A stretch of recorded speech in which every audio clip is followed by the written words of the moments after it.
Stephen King once wrote that nightmares exist outside of logic, and there's little fun to be had in explanations. They're antithetical to the poetry of fear.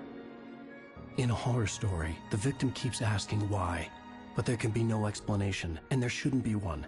The unanswered mystery is what stays with us the longest, and it's what we'll remember in the end. My name is Alan Wake. I'm a writer.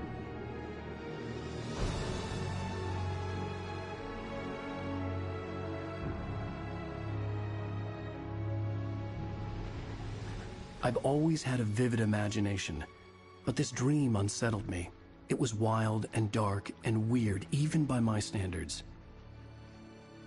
So yes, it began with a dream.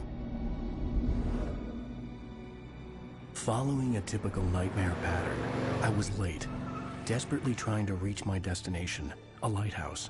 For some urgent reason, I couldn't remember. I'd been driving too fast down a coastal road to get there.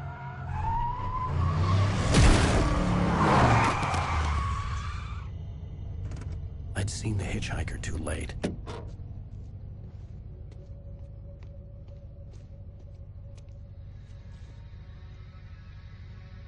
He was dead. I was convinced they'd put me in jail and I would never see Alice again.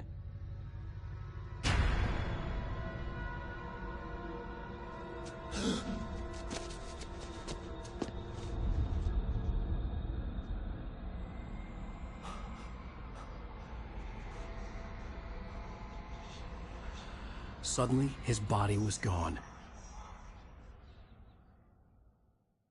I was in shock from the crash. I could hardly stay on my feet.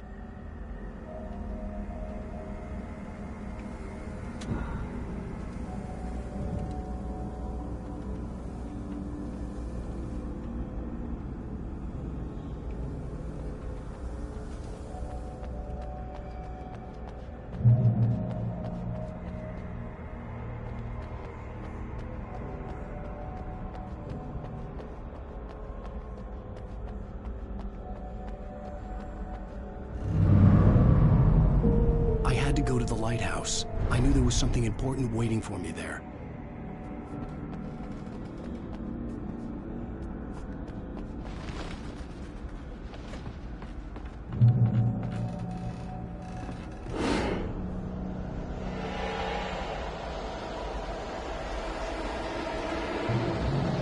You don't even recognize me, do you, Ryder?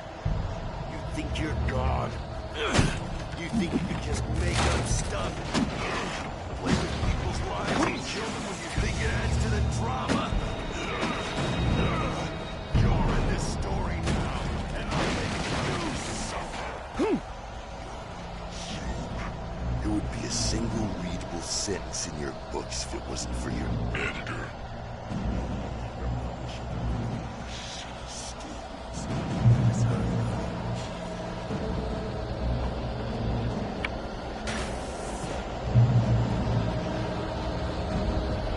Missed your deadline! Damn.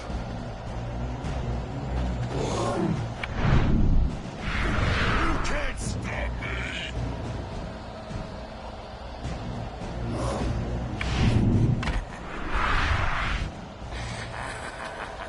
I realized that the hitchhiker was a character from the story I'd been working on.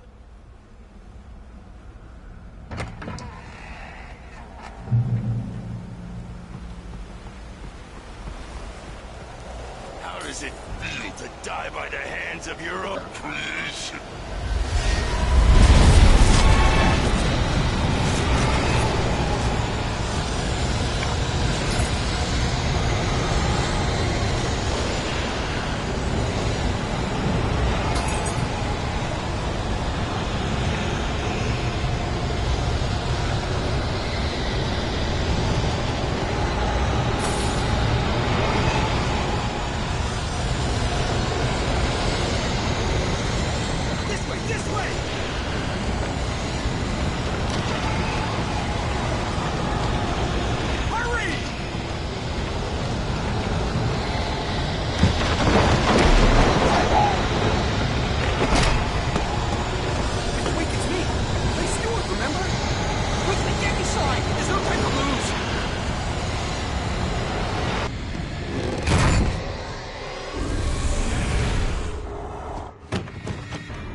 I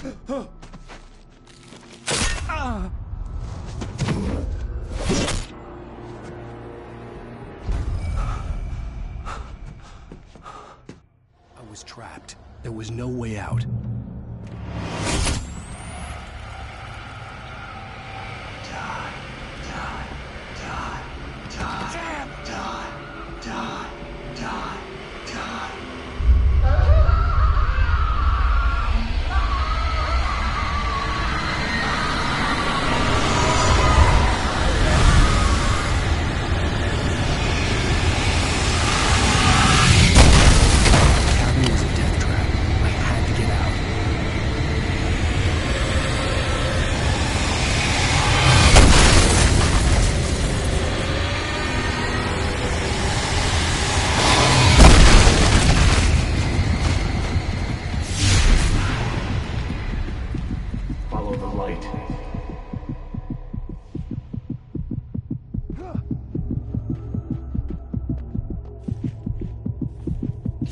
You are hurt. You should go into the light. You are only safe there.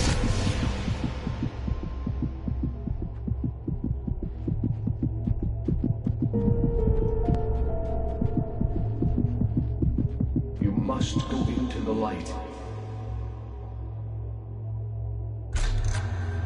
Well done. I have something important to tell you. It goes like this. For he did not know that beyond the lake he called home lies a deeper, darker ocean green, where waves are both wilder and more serene. To its ports I've been. To its ports I've been. Do you understand? No. Follow my light.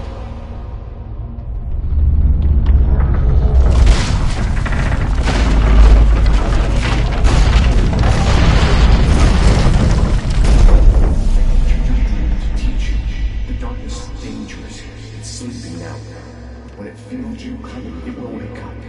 There's no time. I can only show you the most important thing.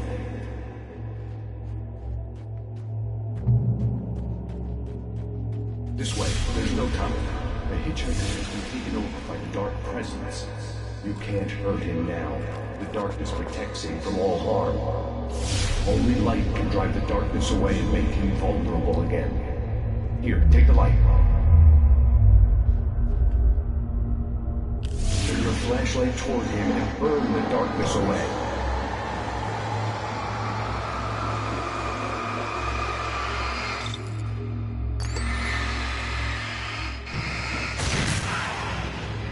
You did it. Now the darkness no longer protects him, but it's still inside, controlling him. He can't be saved. He's still a threat. He is still your enemy. Here, take the gun. Now you'll die.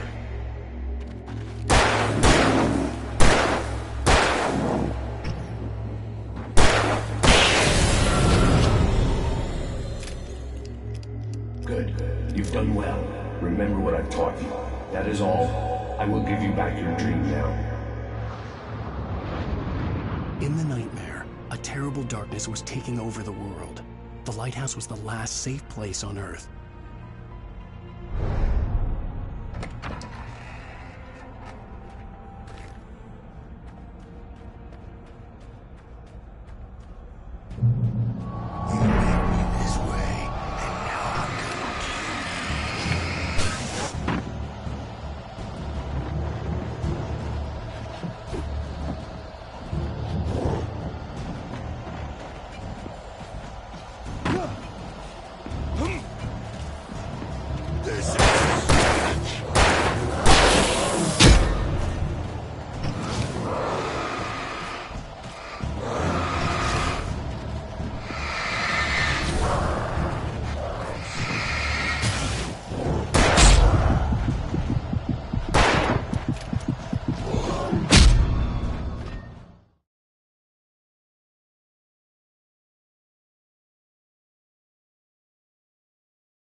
I can keep this up forever!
Shh, baby. Just another nightmare.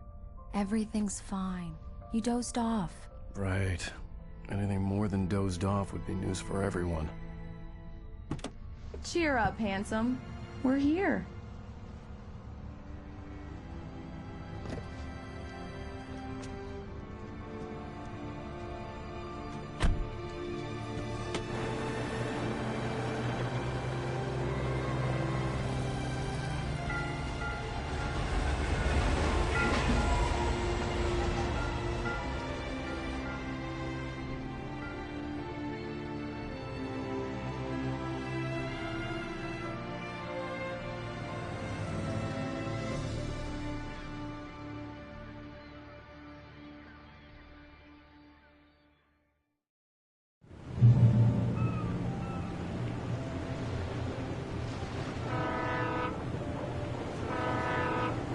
Let's act like we're on vacation. Go stand next to that old gentleman there. I want a shot of you with the town in the background. Sure. I'll even give you a title for the shot. A city boy, moments before he got eaten by a bear. Hi. Hello there. You picked a good time to visit our town. Deerfest is just 2 weeks away. Deerfest, huh? Did you hear that, honey? You have a lovely wife. If you don't mind me saying, I'm Pat Bain, by the way. Nice to meet you. Yeah, I'm Alan Wake. I won't pretend I don't recognize a famous writer such as yourself, Mr. Wake. A pleasure. I'm an avid reader myself. I hope this isn't too presumptuous of me, but I'm the night host at the local radio station.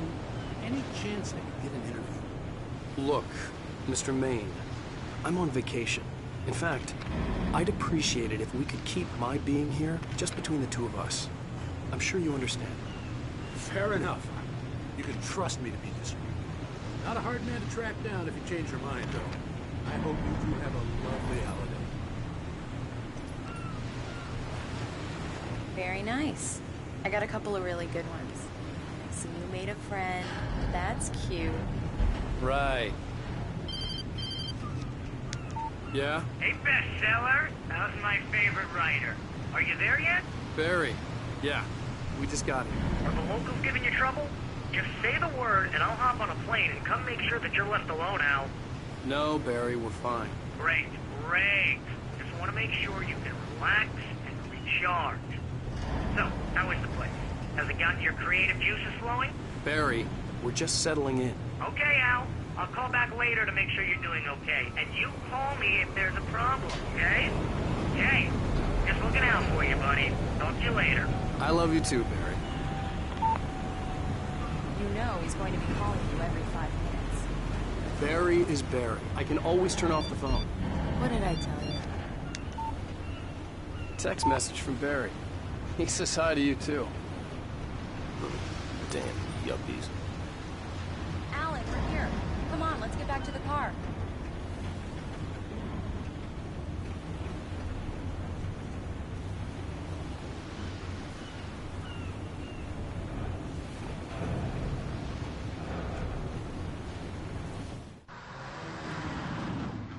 We need to stop at the local diner to get the cabin key from the landlord, a Mr. Carl Stuckey. He's waiting for us. I'll go fill her up while you get the key. I'll pick you up here in, say, 15 minutes? Sure. Alan, thank you for coming here with me. I love you too. Go on. I'll promise to behave.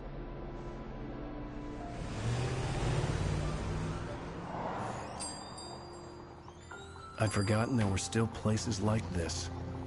Towns where everybody knew everybody. Welcome to the Oh Dear Diner. Hi, I was wondering if you could help me.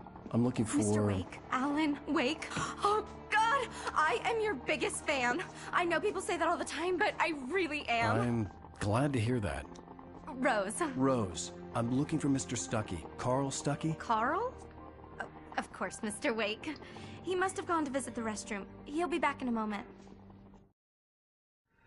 I can't believe it. I've got all of your books. I got the cutout from the bookstore when they took it out of the window. And you keep it here. Well, okay. Good for you. Right. So much for a quiet vacation. Try the coffee. Just don't blame me when you fall in love, 'cause it'll break your heart when you have to leave. Rusty here is no longer human. Nothing but black coffee under a thin layer of skin. Yeah, that makes two of us. Do me a favor, Sonny. I could really use a tune right now. Coconut, number 6 in the jukebox. I'd do it myself, but both of my legs have gone to sleep. Bad circulation. Yeah. Are you serious? Coconut again? You disgust me. Call yourself a rocker. Unbelievable. Ha! It does that. Get stuck. Yeah, you need to give it a good solid whack.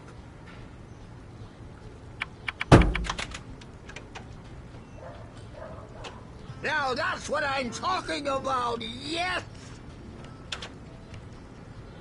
This is it. I've died and gone to hell.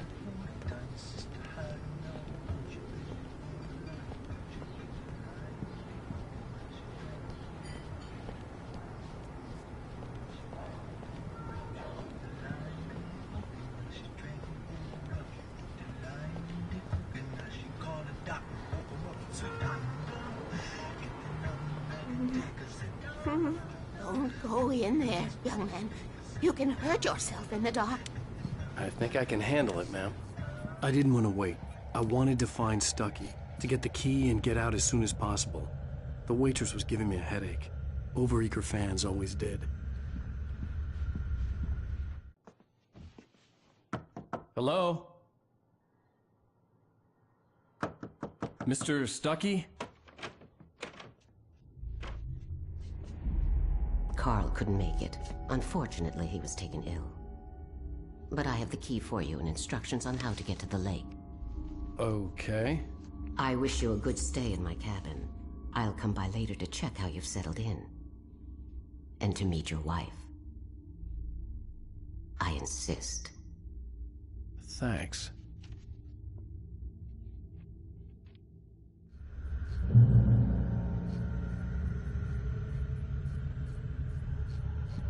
Cauldron Lake is a special place. Very inspiring.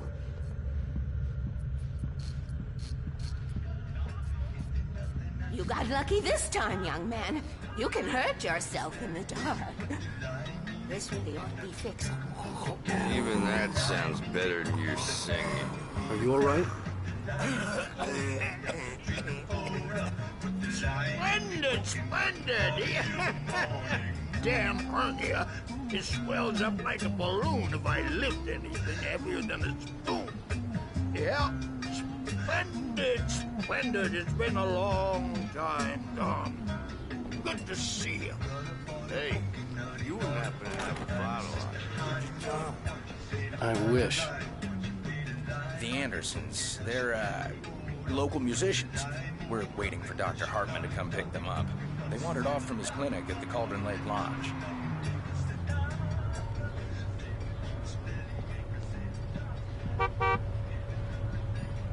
Bye, Mr. Wake. Mission accomplished. The key and the directions. My hero. I got some flashlights, just in case. Hey, wait! Mrs. Wake! Your keys!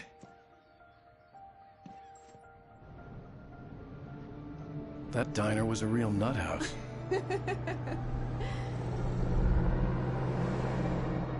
Can you believe this place? This would make a wonderful setting for a book. We're supposed to be on vacation, Alice. I'll figure it out when we get back home. Okay? Okay. We can talk about this later. Batman here on KBFF. I didn't want to talk about it. I wanted to bury my head in sand. Here's another one of my favorites to go with it. Once upon a time, I was a successful writer, but that was a long time ago. I hadn't been able to write a word in 2 years, not since my last book. And now the weather. It's gonna be a clear night, so you folks in the big city might want to look up every once in a while, see those stars winking down at you. It gets pretty dark out here, but they'll light your way.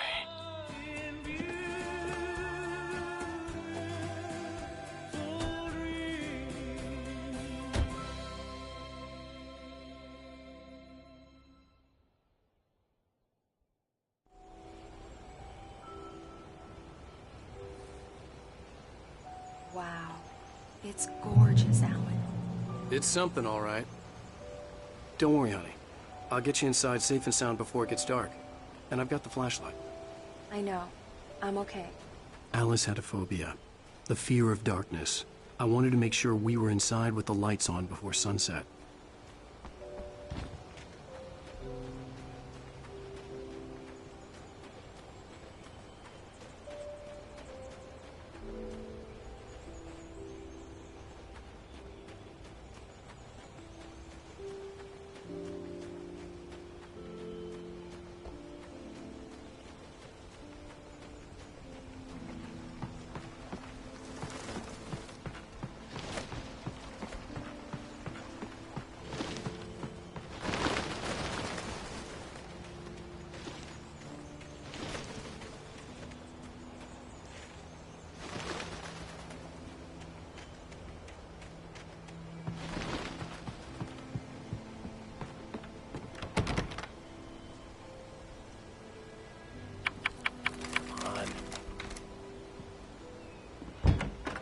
It's dark in there. We need lights. Can you figure out how to get the power on, honey?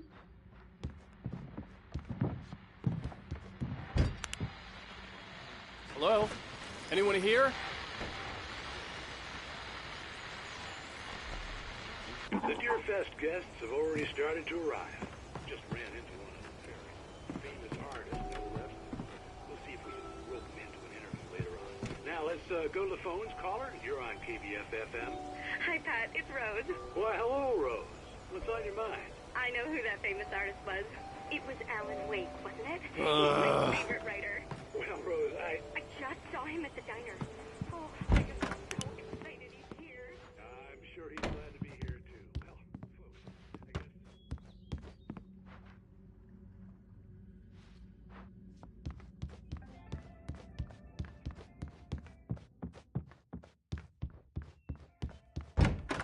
For a moment, the oppressive feel of the nightmare I had seen on the ferry returned. Damn.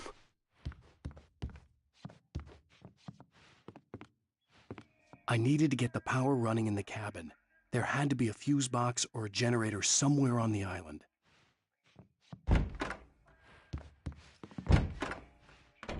The cabin looked like a time capsule from the 60s, or even earlier.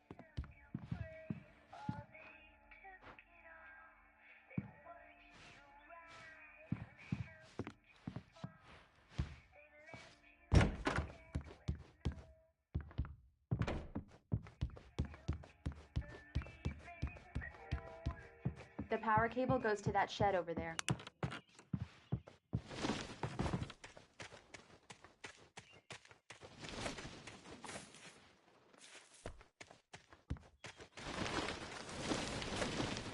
An old generator had been connected to the power cable.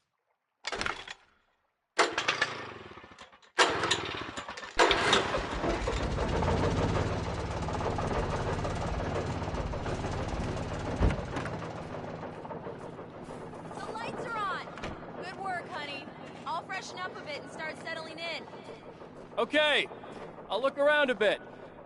Sure thing. Have fun. The island. It was a beautiful place. I told myself I could rest here, sleep here, and forget about my work. I thought we could be happy here. The site for a love story. Maybe it would be that again.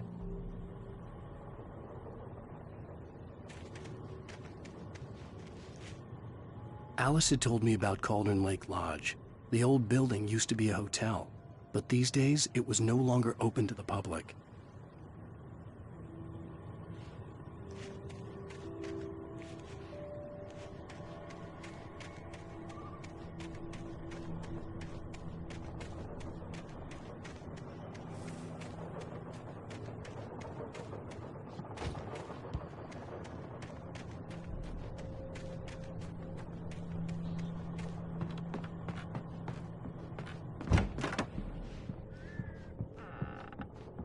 Alice?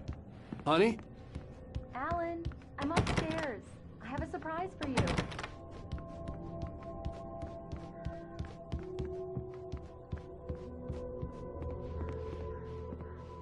Well, hello there. I'm not the surprise. It's in the study. Go take a look.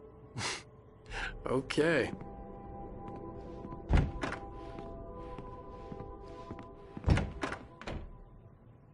Surprise! Alice? What is this? I guess I have a small confession to make. I thought maybe you could write here that a change of scenery would get you past... Damn it, Alice, everyone Hey, keeps... hey, just hear me out. There's a local doctor, Dr. Hartman. I read a book of his. He has a private clinic here.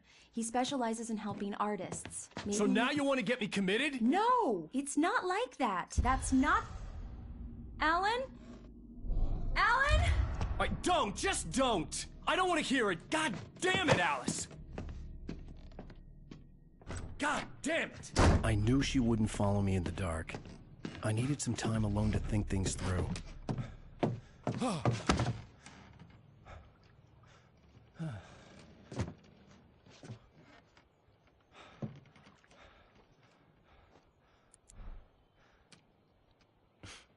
Damn it.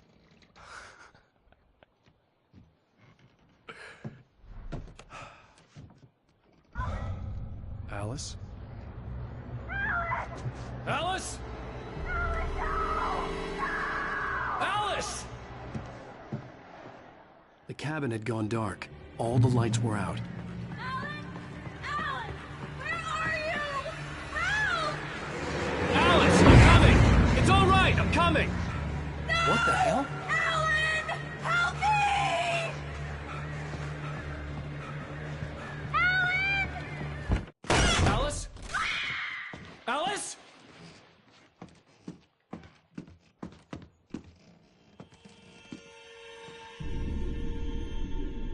Oh no!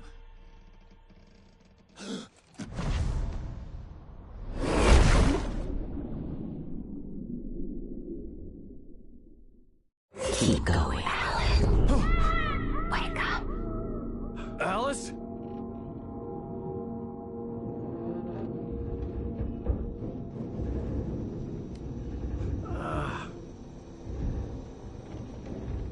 Waking up in the crashed car felt like I had woken from one nightmare and entered another. I couldn't remember how I got there. All I knew was that something terrible had happened to Alice. The phone was dead. I'd have to find help on foot.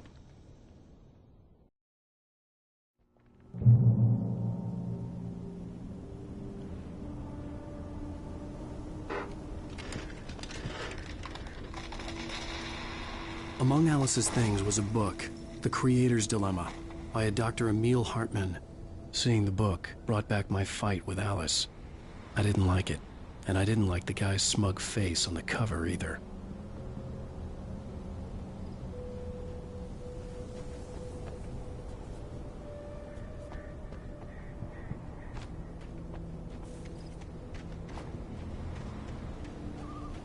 The gas station was my best bet.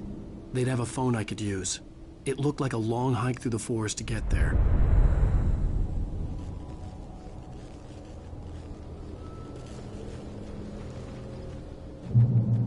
Damn.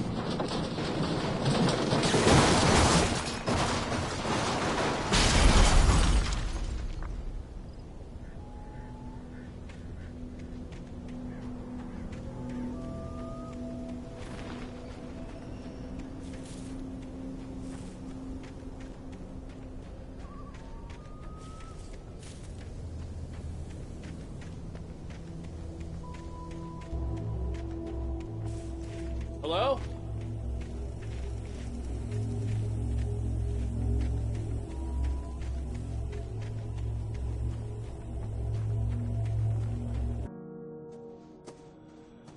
Hello? Is someone there?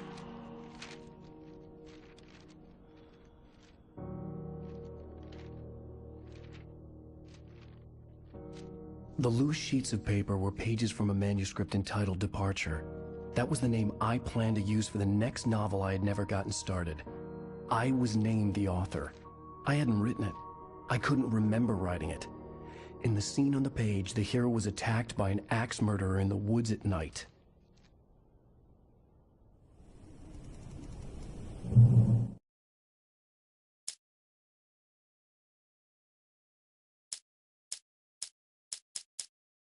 Departure by Alan Wake. The man turned to face me. His face was covered in shadows. It was hard to make him out in the darkness of the forest that surrounded us, but the axe he lifted was plain to see.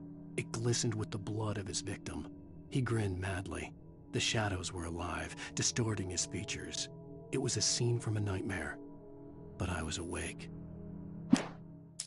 The Taken stood before me. It was impossible to focus on it, as if it stood in a blind spot caused by a brain tumor and eye disease. It was bleeding shadows like ink underwater, like a cloud of blood from a shark bite. I was terrified. I squeezed the flashlight like my life depended on it, willing it to stop coming any closer. Suddenly something gave, and the light seemed to shine brighter. I heard them before I saw them, swooping down from the...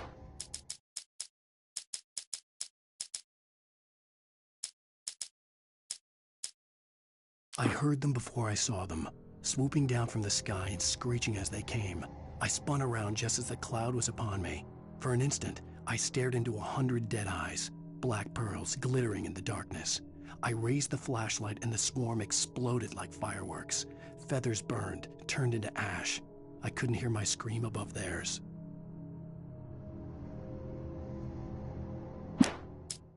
At first, I kept finding the pages as if by accident.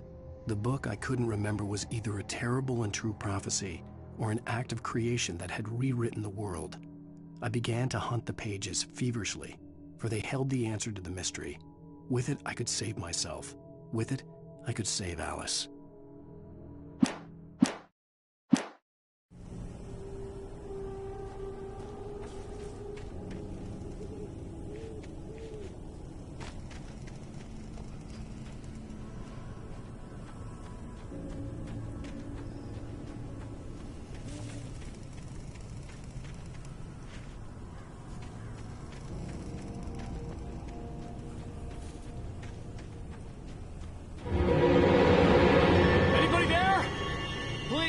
I've been in an accident!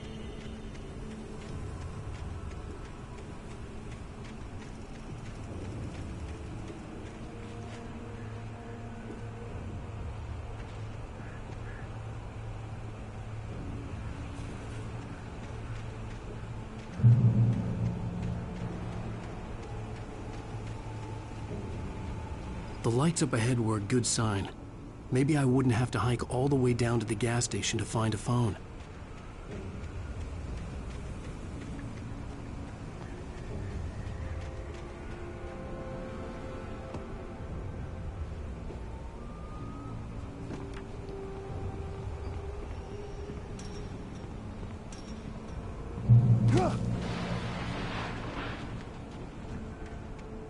Anybody there?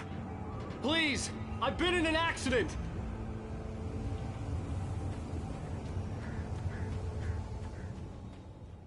Hey! Hey, you! Phil! There's been an accident. I need help. Listen, I need to... Premium cabins for rent in... Oh, hell. Carl Stuckey. Pleased to meet you. Non-refundable reservation deposit required. Fair and square. Fair and square.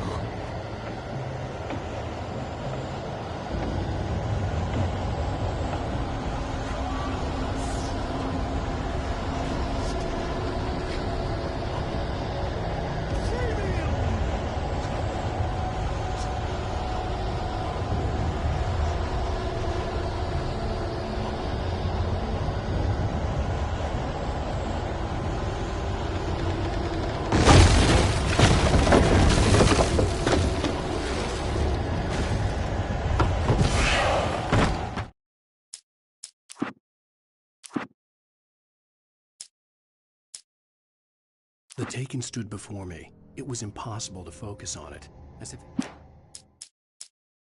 At first, I kept finding the pages as if by accident. I stepped into the gas station. In Bright Falls, to arrive, you lose. Shit. It's the late I had to figure a way out of this. Any second now, and Stuckey would be knocking on the door with his axe like Nicholson in The Shining.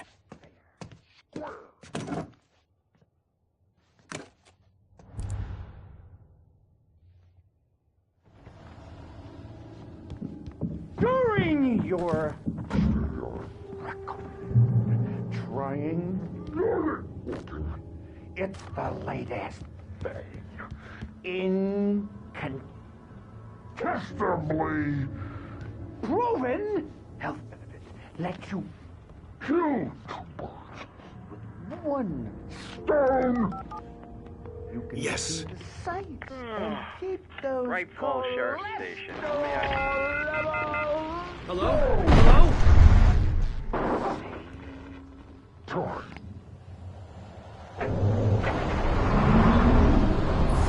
This is bad.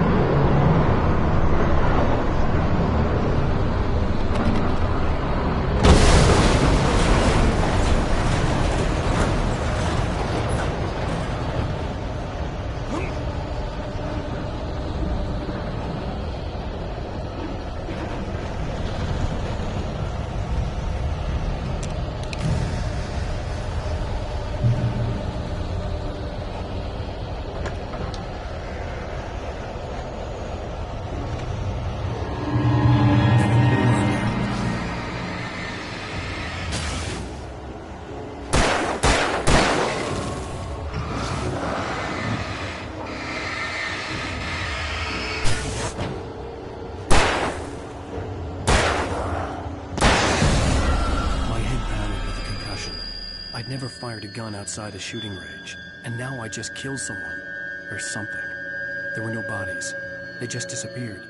If I was dreaming, it felt real enough to make me sick. Eerie hand-painted graffiti was revealed by my flashlight. Someone had hidden a chest of supplies near it.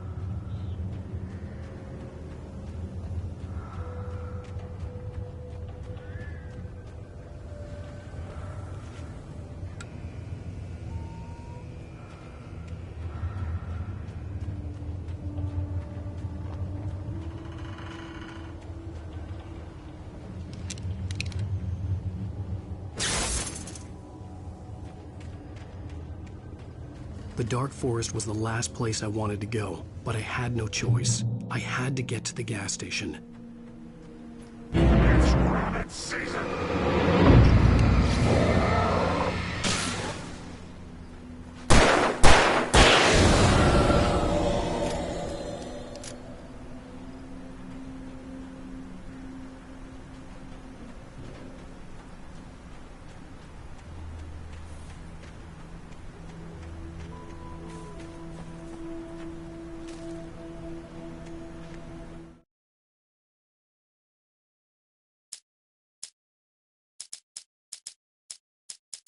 Stucky spat on the garage floor and tried to shake the cobwebs from his head.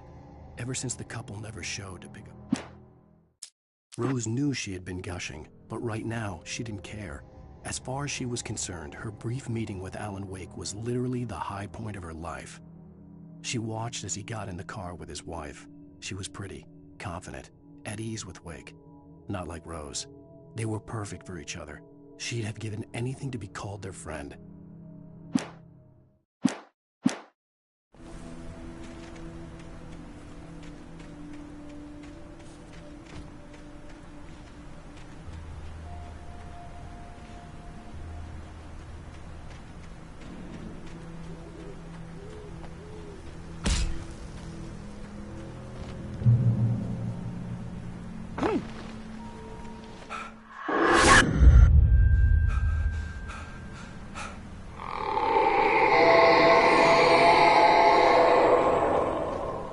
Was that?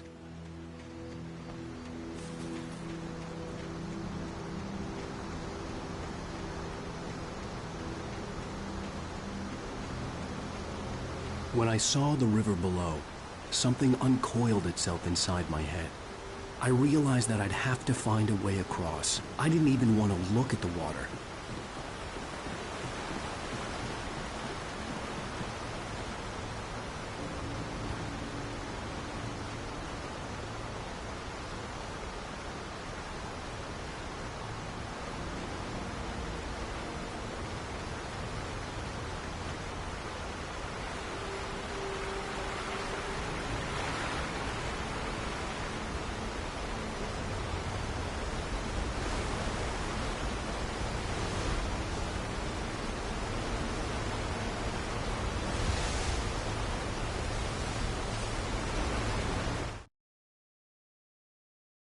Barry Wheeler was bouncing off the walls. He jumped on a plane after his calls were ignored by both Al and Alice for several days. It could mean that they were both on a second honeymoon, but Barry didn't buy it. Al had been way too unstable for that, not sleeping, messed up. Barry had years of experience dealing with Alan Wake, and he couldn't ignore it.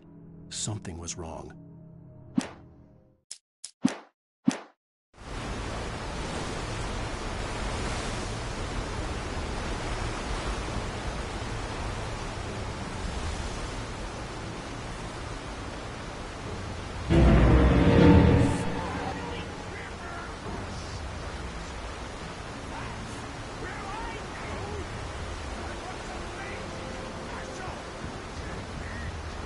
Stucky was still out there, in the dark, stalking me.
Taken. They're taken.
The staircase was broken.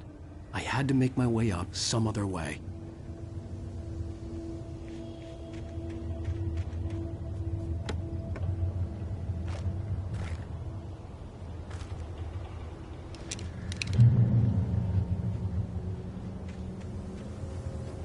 I couldn't stay here. There had to be a way to get up there.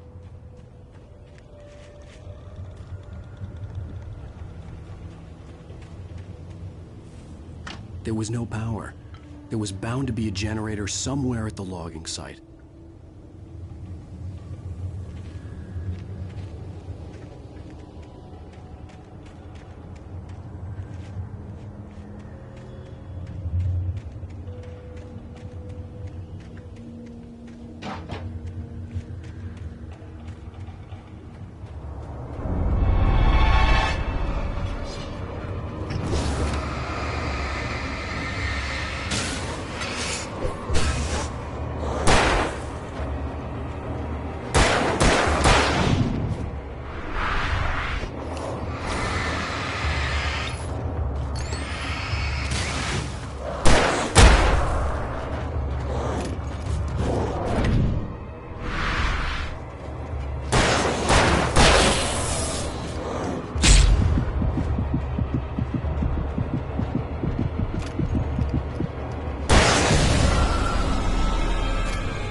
With all this forestry equipment around, there had to be something I could use to reach the top.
I was just outside for a breath of fresh air, and what a night. I know most of you are probably in your beds by now, but if you're still up and around, take a moment. Step outside for a spell and breathe in deep. The weather is absolutely still. The sky is crystal clear. It's like the forest is quietly breathing along with you. As you listeners know, I'm a night owl, and it's on nights like this I wish I wasn't cooped up in the studio. Makes an old man like me wish I could just roam wild. But here I am, and it would keep you company all night long if I weren't.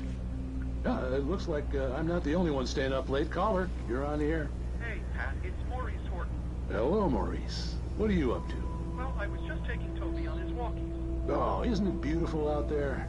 Sure, but Pat, the reason I called is that Toby heard something rustled in the undergrowth and took off after it, and I couldn't find it. Probably a rabbit. Sure. Toby loves rabbits. Well, sure. Anyway, I figured that, if anyone runs into Toby, they could grab him. My number's on his collar. And Toby's a friendly dog? Toby loves people. Usually he comes back, but we were pretty far from home, and it sounds like he went pretty wild there. Great dog, but just too dumb for his own good. Well, Maurice, it's out there now. Hope Toby comes home soon. Yeah, thanks. You have a good night now.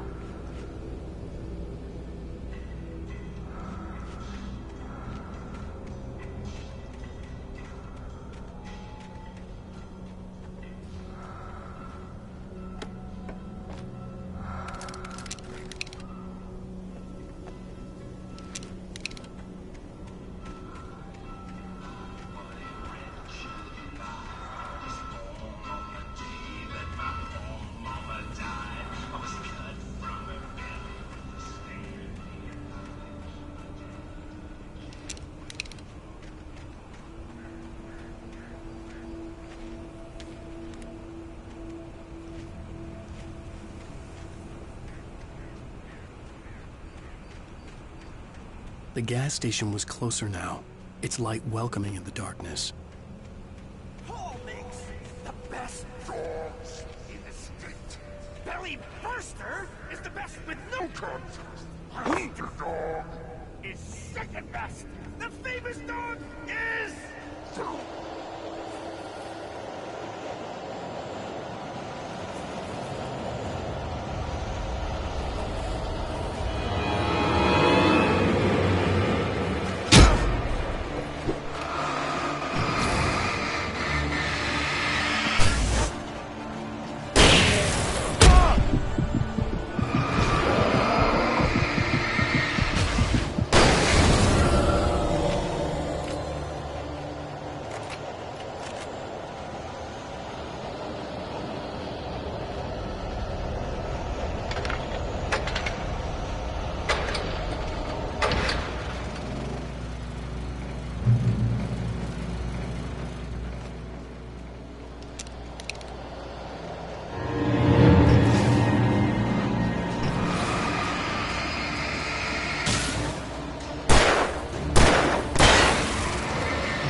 What, no?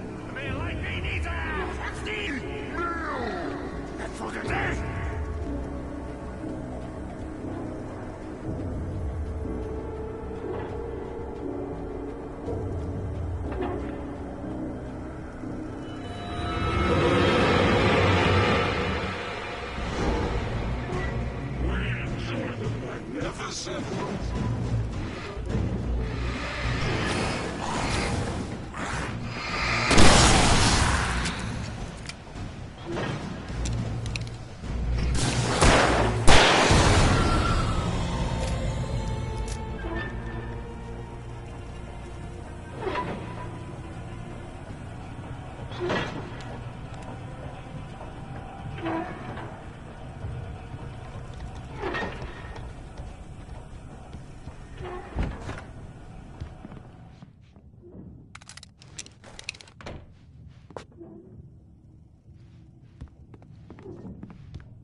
Bestows immortality on those who advance it to elevate all of mankind. Newton, Einstein, Sagan, princes among men.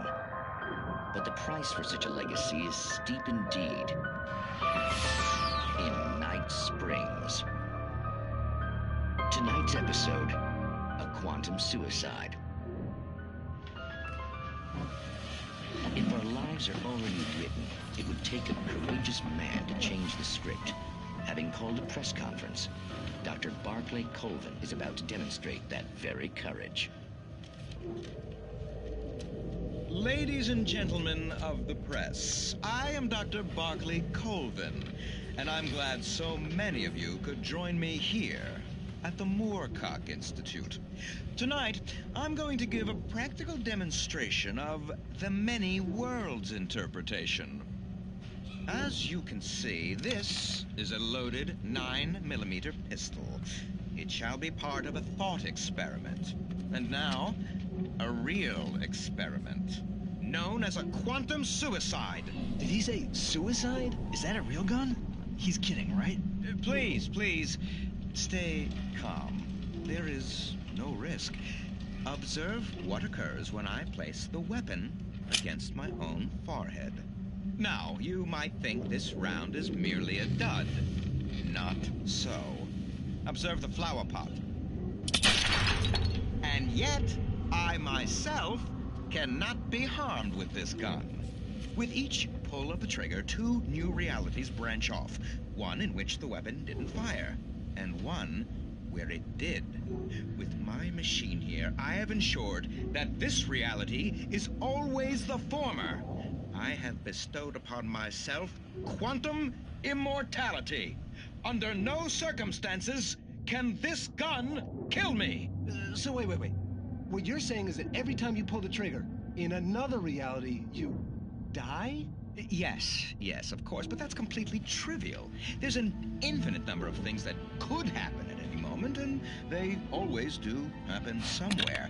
The point is, this one thing did not happen here. You're insane, Colvin. Insane? Insane?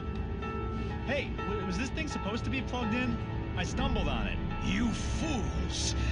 Gaze upon quantum immortality.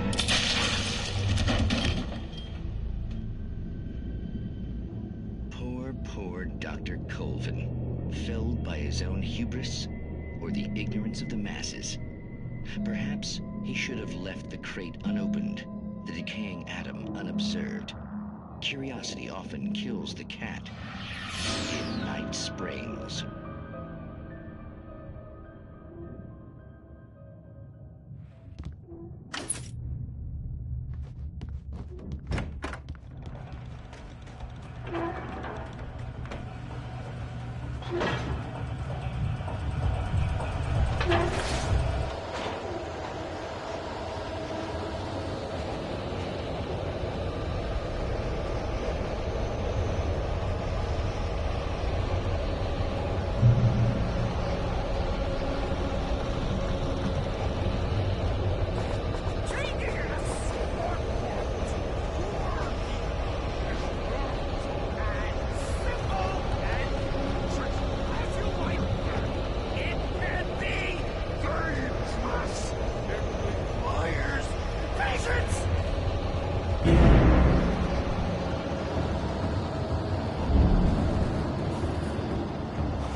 Stucky's body vanished, leaving behind only a lifetime of nightmares to come, assuming I'd reach the lights at the gas station alive.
I recognized the parade float I had seen in Bright Falls when I first arrived with Alice.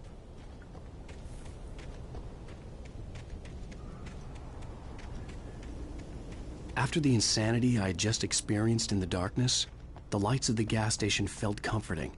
At least for a moment, the sane world reasserted itself.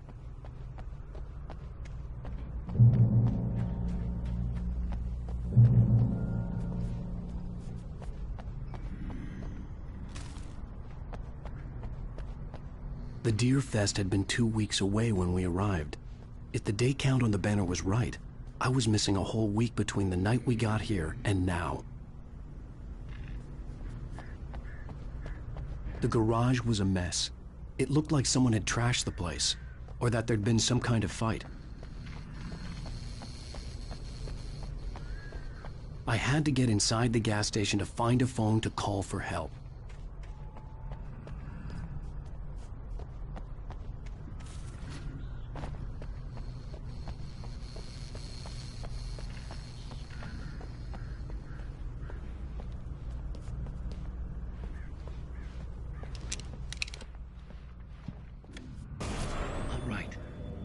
Keep writing. Outside, there's only darkness. Outside the cabin, outside the story, there's only darkness. I can feel her presence in the dark. Just now, I could smell her perfume in the room. I'll reach her. I'll fix it up. I'll bring her back. The story will come true. If I stop, she's lost. I don't believe this. It'd been me on the TV, talking crazy. Was I losing my mind?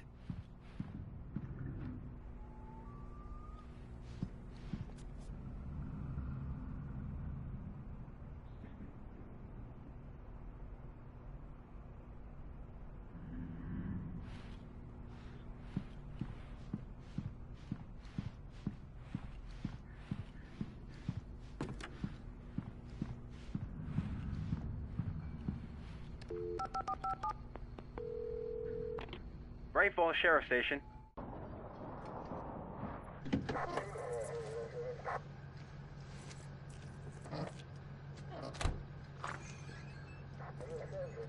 Oh, thank God, Sheriff.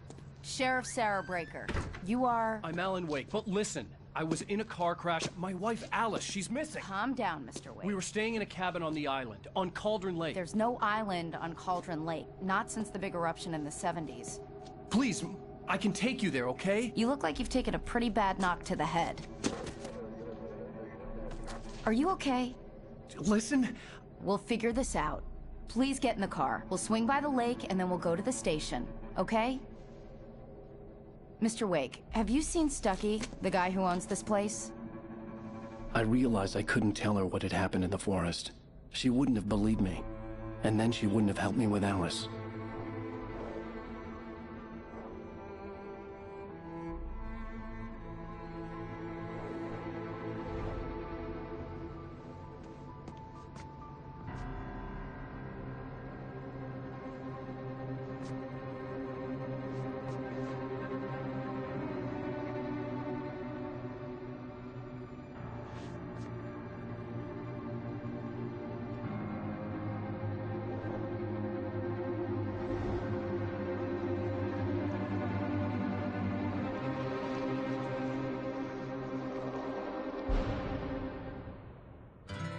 A candy-colored clown they call the Sandman tiptoes to my room every night, and just to sprinkle stardust and to whisper, go to sleep, everything is all right.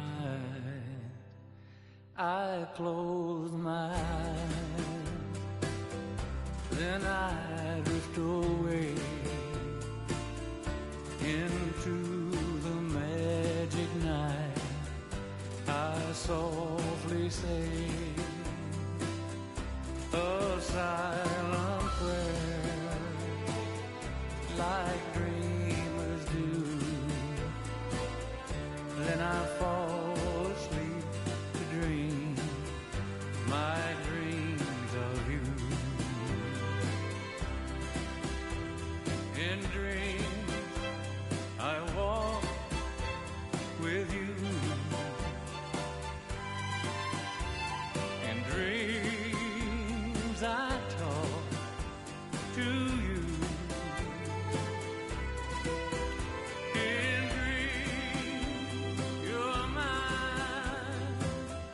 All of the time we're together. In dreams,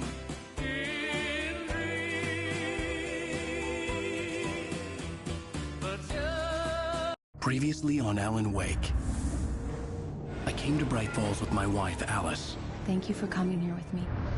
I thought maybe you could write here. I don't want to hear it. God damn it, Alice. Now, she's missing. Alice? Alice? I woke up behind the wheel of a crashed car. I'm missing a week. I was attacked by shadowy men straight from a nightmare. The sheriff took me to the lake Alice and I had stayed at, but the cabin had disappeared.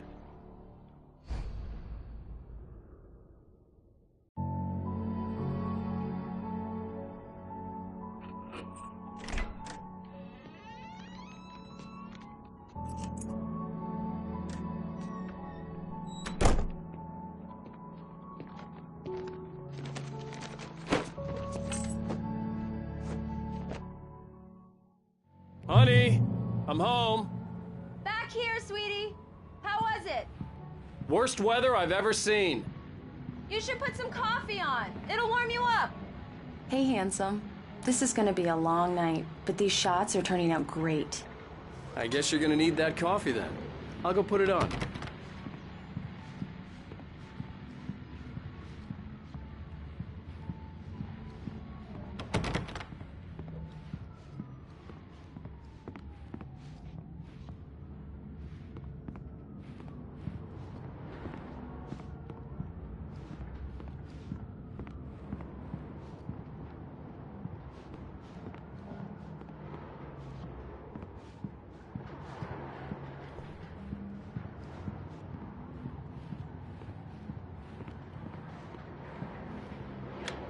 Coffee's on. Great, thanks. I'll need it if I'm gonna finish this by tomorrow.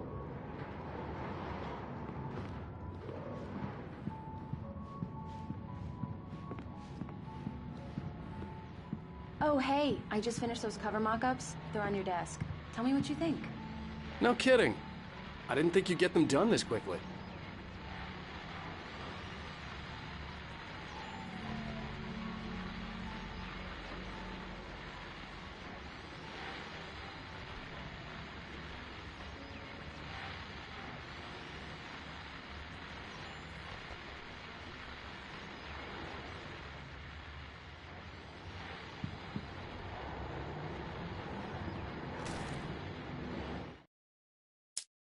It's true what they say about the fall and the sudden stop at the end.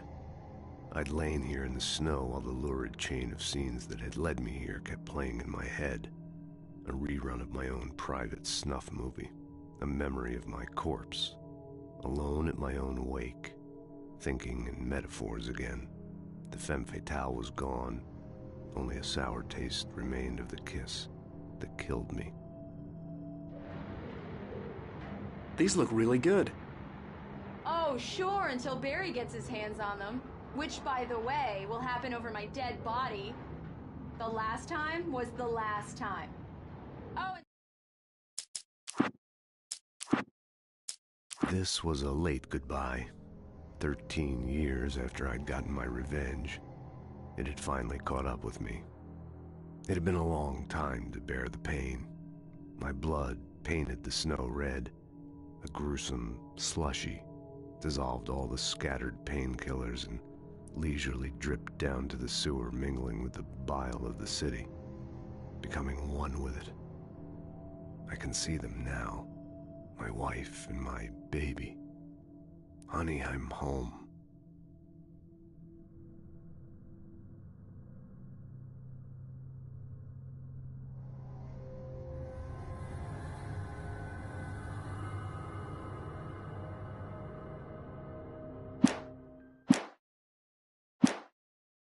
Speaking of Barry, he called. Alan! Alan, please check the fuse box. I'm right here. I'm on it, honey. Please hurry.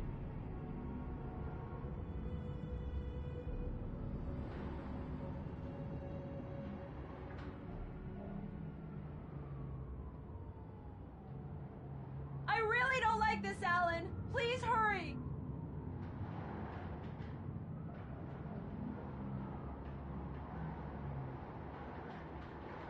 Alan! I really need those lights on!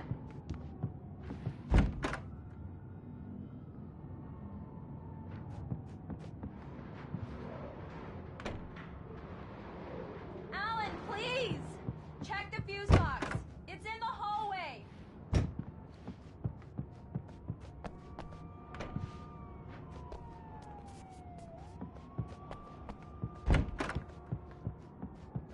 I'm right here, baby. I'm fine. Just get the lights back on. Now, please. Honey, it's a power outage. I've got the flashlight. Okay. Hi. You okay? I'm sorry. It just really spooked me. Don't worry. We'll just break out the candles. I know it's stupid, but it's just... especially when I'm not prepared for it, you know? It gets to me. I love you. Tell me a story, writer. Okay. I used to have these nightmares when I was a kid. The dark really spooked me, too. When it got really bad, my mom gave me this old light switch. She called it the clicker. The clicker, huh? Yeah. If I ever got scared of the dark, I could just flip the switch and a magic light would scare the monsters away. Oh, sure. Here it is. Alan. Maybe it'll help you, too. Yeah, nice story, writer boy. You made that up right now, didn't you? No. Seriously. I love you, even if you are a liar. Thanks for this.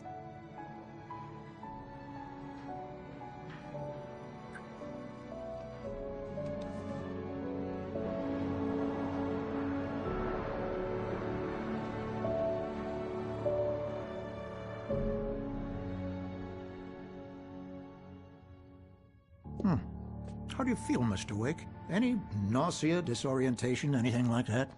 Mr. Wake, how are you feeling?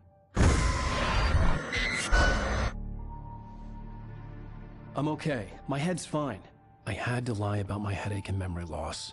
He'd send me to a hospital for tests. I couldn't leave without Alice. Very well. I don't think you have a concussion, but you've obviously been through quite a shock. You should take it easy for a couple of days. Thanks. Well then, Mr. Wake, we're done here. If the pain gets any worse or you experience any other symptoms, you should come see me. I'll let you get on with it then. Sarah, Sheriff Breaker, is waiting for you. She's very good at her job. I'm sure she can locate your wife in no time. Doc Nelson was the image of a small-town doctor. Sheriff Breaker had called him to the station to take a look at the cut in my head. I'm sorry you had to cut your morning fishing short for this, Doc. Oh, she's a beauty, ain't she? Not the biggest I ever caught, if you can believe that coming from an old fisherman like me, but she's right up there. Now, she's a largemouth bass, which is what you're after if you prefer a lure. Now, if you want either trout or salmon, on the other hand, then it's fly fishing for you. You a fishing man, Mr. Wake? Oh, doesn't really matter, I suppose. But it can be very relaxing out there. You can't get me off the water this time of year. Closest thing to heaven. I'll take your word for it, Doc.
Thank you for testing the lights, Miss Weaver.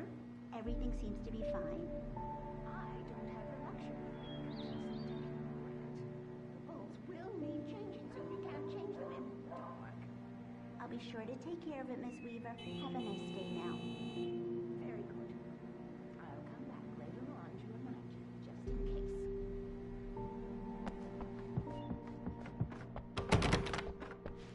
case. Mr. Wake? The sheriff is waiting for you in her office down the corridor. That was Cynthia Weaver. I guess you can call her the town eccentric. She used to be the editor of the local newspaper, but she's focused on, other things these days. She'd fit right in where I come from. As you can see, she's a little obsessed with maintaining the light bulbs of the whole town, refuses to step on shadows, things like that. Back in her day, she wrote about all sorts of weird things in the paper. Bright Falls has a colorful history. Of course, what small town hasn't?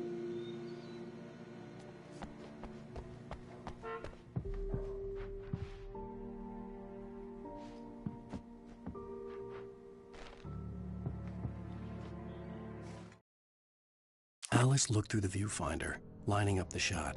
Cauldron Lake was breathtaking. Something caught her eye. A figure standing in the shadows behind the cabin, like a thin woman in a black dress. She lowered the camera and looked again. No one there. Just a collection of bushes that looked vaguely human-shaped. She shook her head and laughed.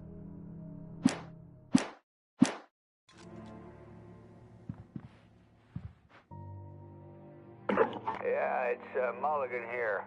I'm at Stucky's gas station with Thornton. There's no sign of him. Over. Wait. Yeah, this is Thornton. Look, we've located the parade float. It's here. That's some good news, right? Stucky was supposed to be driving it at the rehearsals today. Over. Oh, give me that. Mulligan here. Looks like someone really thrashed the garage. Over. Okay, roger that, guys. Keep looking for Stucky. Jane's out. The sheriff wants to see you in her office, Mr. Wake.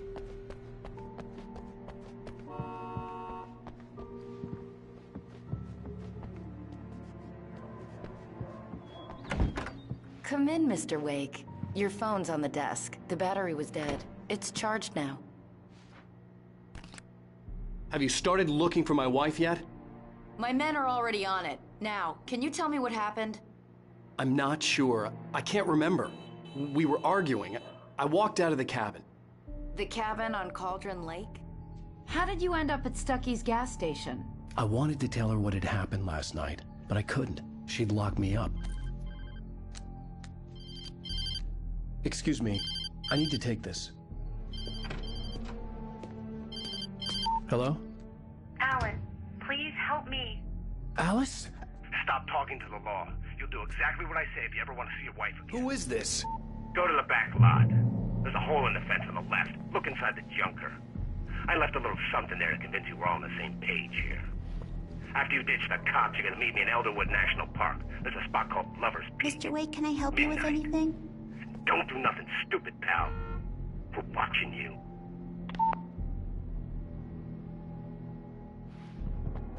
I need to get some air. The sheriff said I could go out back. Of course, Mr. Wake. You can get there through the cell corridor. Just don't mind Walter in there. He's one of our regulars. Hey, mister! Hey, can you turn the light? The light's on! The deputies, they don't understand.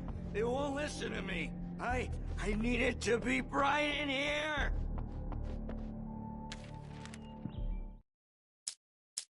In spite of its human mask, to describe the dark presence as intelligent would have implied human qualities on something decidedly inhuman.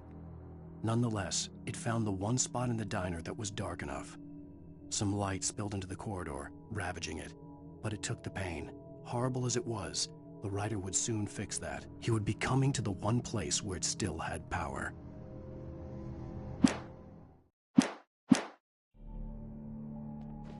Hey! Hey, you! Can The early morning light hurt my eyes and made my head ache. The man on the phone had said, "Go through the fence on the left."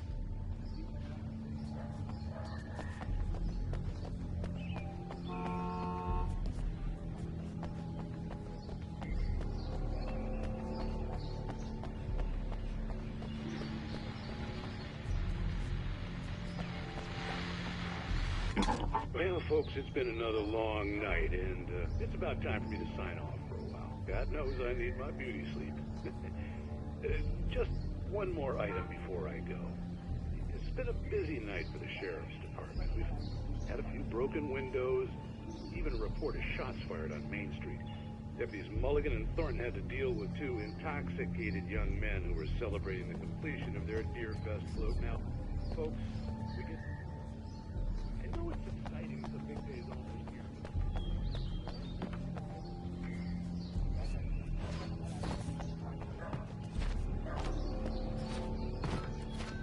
The caller had told me to find a hole in the fence behind the police station. There was something for me in an abandoned car. The kidnapper fired his gun one last time, and the shadow vanished into the darkness it had come from. See? Nothing to it, Wake. The thought of Alice in his hands was revolting. We stood on the wooden platform of Lover's Peak, the waterfall on the mountain behind us, the lights of the radio mast blinking red in the heights above. I fought with the urge to take a swing, force myself to speak. Let's cut the act now. Where's my wife? Alice looked through the viewfinder, lining up the shot. Cauldron Lake was breathtaking. Alice's driver's license had been placed on the front seat. The caller meant business. Barry? Ow! Ow! Thank God! Where the hell have you been? I've been trying to reach you for a week, you and Alice. Oh, I've been worried sick. I flew out yesterday. I'm here in Bright Falls. Barry, listen to me. I'm at the sheriff's station. Come and get me. I can't talk now. Al, what the hell is going on? I had to get the sheriff to let me go. I needed to get to Elderwood National Park to meet Alice's kidnappers.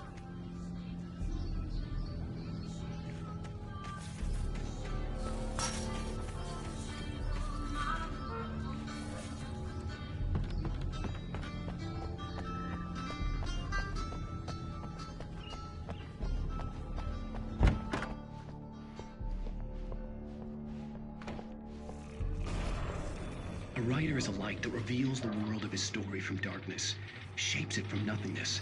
The way a sculptor carves a statue from a block of granite. If I stop, the world I'm making dies. Darkness will reclaim it. It's a long, hard journey into the dark. Alice's life is at stake, but I can't think about that, or I'll lose it.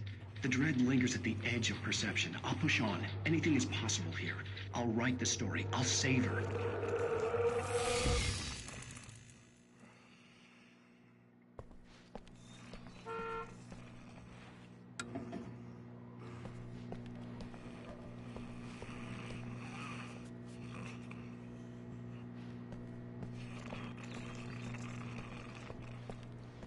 Marvelous, Sarah. I just wanted to settle all the damage the Anderson brothers might have inadvertently caused on their recent and regrettable little outing. They are not accountable for their actions, of course. I can assure you that my staff has been reprimanded. Tor and Odin never caused any trouble to anyone when they were still living at their farm. Indeed. All we can do is to slow down the progress of their dementia. Are you feeling any better, Mr. Wake? I'd like to leave. Am I free to go? Well, we still need to talk about... Am I under arrest? No, of course not. But I need to know where you'll be staying so I can get in touch with you. I'd avoid the motel. The Majestic is known for its roaches. The cabins at Elderwood are pretty nice, though. That sounds perfect. I'm Dr. Emil Hartman. I'd like to invite you to stay at Cauldron Lake Lodge. Did you talk to my wife? I had the pleasure of discussing your situation with her on several occasions. Did you set something up with her? I invited her here. My clinic is a place where... Oh! Hey! Oh, my! Take it easy. Hey, nobody move! Get your hands off of my client! Who are you? I'm Barry Wheeler, his agent. If you have business with Mr. Wake, you talk to me. You yokels won't know what hit you once I sick my lawyers on your asses. No harm done, Sarah. I'm all right. I don't want to press charges. Mr. Wake, my offer still stands. Get me out of here. What the hell was that about, Al? We don't need a replay of that thing with the paparazzi. I thought they were gonna lock you up. I had to talk to someone. I told Barry everything. He thought I was certifiable, but when he heard about the manuscript, I had him. The fact that I'd written something, even if I couldn't remember it, was enough for him. He smelled money. And he believed that Alice had been kidnapped. Anything beyond that was another story. I had a midnight appointment with the kidnapper in a place called Lover's Peak, somewhere in Elderwood National Park. The plan was to rent a cabin. I don't like it, Al. I don't like any of it. It's not good. In fact, it's the absolute opposite of good. Mr. Wake! Barry, you found him! Hi, Rose. Oh, wow. I was just thinking about you, too. Great. I was just bringing Rusty some coffee. He's on the balcony, looking after Max. Poor thing. I really need to go. Great to see you again, Mr. Wake. Later! Who's Max?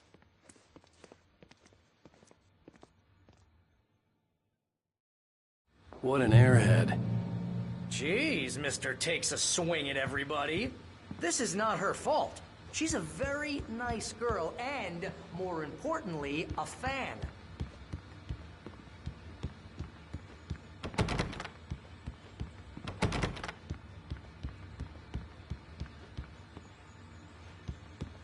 Seriously, Al, what you were saying in the car, just listen to yourself. What, you shot a guy and his body just disappeared? When was the last time you slept? What, are you high? Have you been drinking? No! Look, Barry, I'm missing a week, and someone's got Alice. Do you and everything's understand just... what it sounds like when you say stuff like that? Don't get me wrong, it's a good story, could be a bestseller. But when you start confusing fiction with reality, you're buying yourself a ticket to the funny farm. All right, wait here.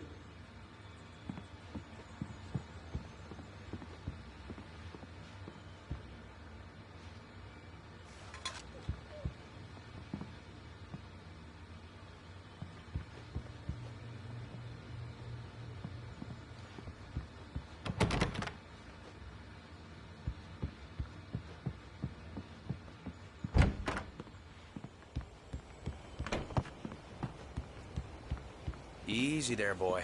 I'm almost done. Hey, Rusty, right? You rent cabins. Oh, Mr. Wake. I'd shake your hand, but mine are kind of full here. Actually, I'm sorry about this. Would you mind grabbing the registration form from the desk? It's just across from Bucktooth Charlie. Okay, sure. What happened? Crazy poachers. Max here got his foot caught in a trap. They're illegal to use here. Hell, you're not supposed to hunt within the park at all. But that doesn't stop some lowlifes. Well, at least Max is gonna be okay. He got lucky. Max is still groggy from the shot I gave him, and I'd rather not leave him alone just yet. The form's on the desk across from the mammoth skeleton. Seriously, Al, you can't just go and meet a kidnapper. Those situations always end up in disaster. You gotta talk to the cops. She's my wife, and it's my call. Can we talk about this later? No. This whole thing... Listen, you hit your head. I mean, geez, Al, come on. You gotta understand how crazy all this sounds. If you're trying to pull a joke on me, freak me out, it's working. Ha ha, let's have a laugh on Barry.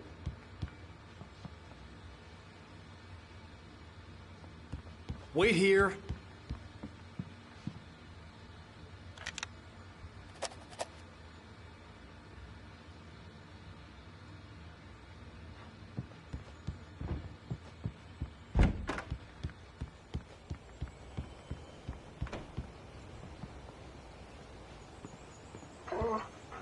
I think this is the form you wanted. And here are the keys. Okay, you're all set, Mr. Wake.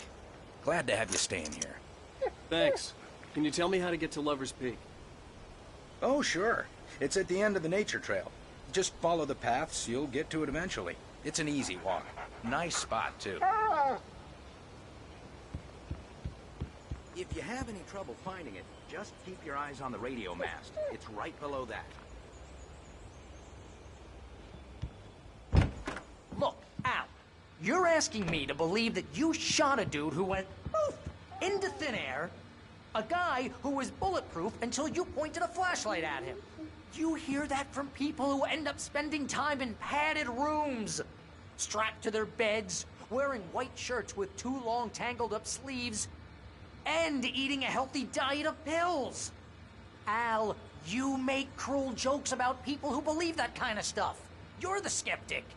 You gave me an hour-long lecture on homeopathy last month. What was it? If there's no proof, it's pure bullshit. Period. Guess the laugh's on me then. Al, come on! I mean, okay, maybe something weird happened to you.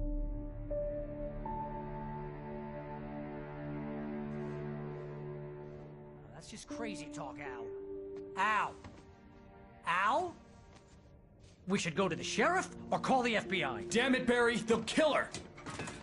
This is not a goddamn debate, Barry. I'm going to Lover's Peak. He said to come alone. Okay then. I understand. But you're my best friend, and I'm worried that you're not right in the head. Tell me what to do to help, and I'll do it. You stay here, and if I'm not back by morning, call the cavalry. Achoo! Just be careful with the natives, Al. These yokels are dangerous. Everybody hates a tourist, or it'll be Deliverance all over again. Achoo! Bless you. Oh, this place is trying to kill me. I'll bet there's mold in here, spores, poison ivy, God knows what. This is so not worth a 15% commission.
I'll hold down the fort. I'll be with you in spirit every step of the way, Al. Walk through the door now.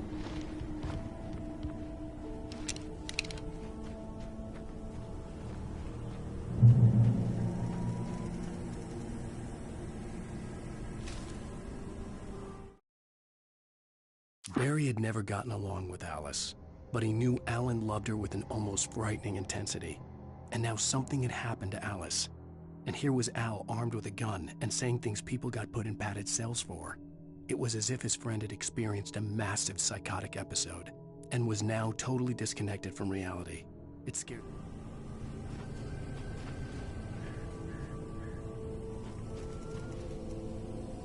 Barry had the keys to the car he rented. Wasn't a long walk to the visitor center, and it wouldn't be any use to me in the forest. I knew I should have gone to the cops. This wasn't the smartest thing I'd ever done, but I was still angry with Barry for trying to talk me out of it. These people had called me right in the sheriff's station. The cops wouldn't scare them, and they had Alice.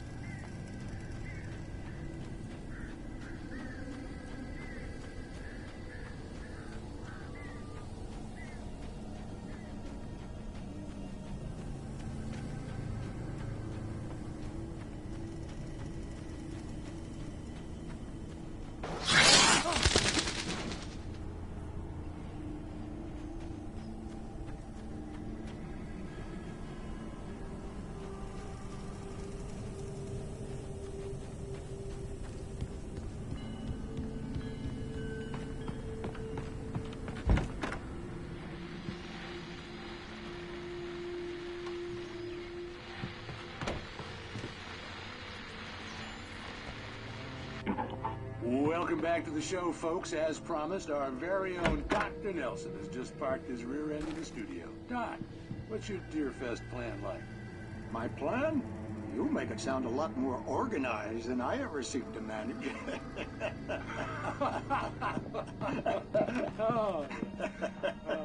No plan, really. Just taking the atmosphere. I'm getting a little too rickety to do much more than that, you know. Oh, tell me about it. No sack race for us older gentlemen, huh? Yes, exactly, Pat. But I'm going to check out the parade, of course. And I'll be one of the pie contest judges, too. Well, that takes a different kind of constitution. Oh, yeah. It's my kind of exercise. Now, Doc, seriously, you're in pretty good shape, though. You're the outdoors type. I know for a fact you're an avid fisherman. That's right. Matter of fact, just caught a heck of a largemouth bass early this morning. But you're not taking part in the fishing contest? No, not this year. See, Pat, I'm just not that competitive anymore. Now I just like to take my time and enjoy the peace of it. It's no fun if I need to worry about what I'm catching, you know? Well, considering your track record, the participants are probably pretty happy you feel that way. Well, Pat, that's kind of you to say.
punishment.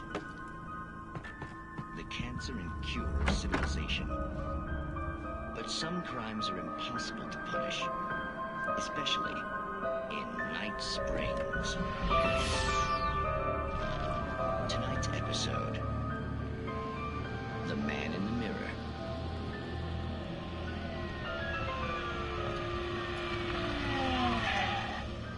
He's inside, Agent. He's a weird one. So, you're confessing to killing that guy, huh? Why? Had it coming? Yeah, but why would you do that? I mean, you're a nice guy. Normal. Took a kid to a soccer game. So how come at the game, you pick a guy and, quoting from the arresting officer's report here, assault the victim's head area repeatedly with the weapon of choice being a pair of bare fists? Wow, that sentence really flows, huh? Maybe you're not the literary type. Okay, so you mess him up. But why? Who was that guy? We couldn't ID him. Why would a guy like you do him like that? I didn't like his face? Well, you must have hated it, because you really went to town there. I mean, there's no way to tell what he looked like. No ID on him either. That must be difficult. But then we ran the fingerprints. Got a match. Your prints. Identical. Huh, how about that? Your son said you were wearing a white shirt when you took him to the game. The white shirt is on the dead guy. It's plenty red now. You won't get away with this. Do you really think that's in any way relevant to me? I had plenty of time to talk to my boy before the cops arrived, you know? He won't stop screaming, am I right? You think he's ever gonna be okay? I left my mark. Believe me. You bastard. What? You gonna shoot me? What's the point? I'm going to prison. You got me. I don't understand any of this. And you never will. Don't worry.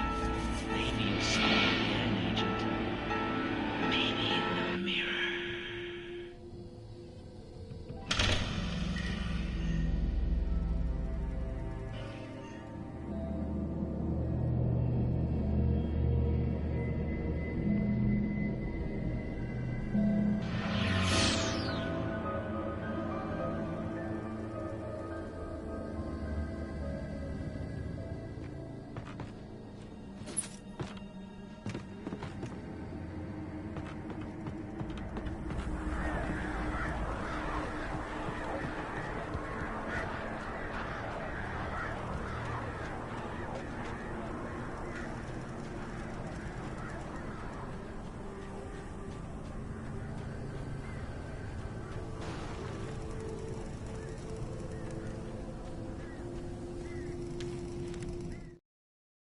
The air in the visitor center was heavy with an awful smell, as if some rotten drowned thing had crawled up from its grave.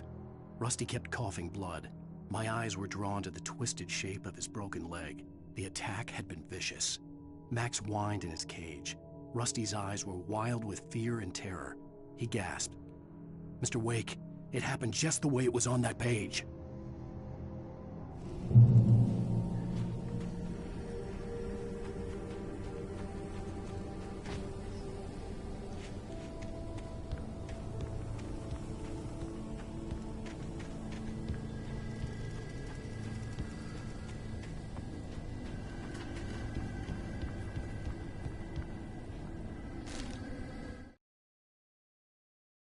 Rose knew that Rusty was in love with her, and she liked him too. She liked him a lot. He taught her to dance, and life had certainly taught her the value of a man who was gentle. He treated her well, made her smile, made her feel good. But Rusty wasn't the prince of her dreams, and that tended to underline the unbearable truth. She was no closer to that Hollywood magic than he was.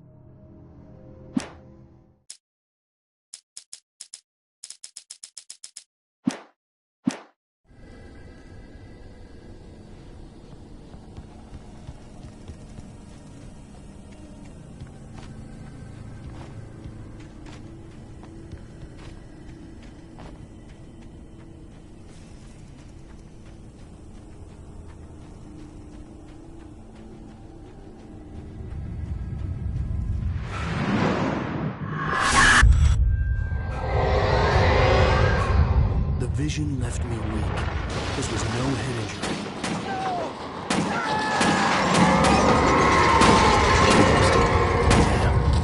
Rusty, hang on! Oh God! I'm coming! Please, help me!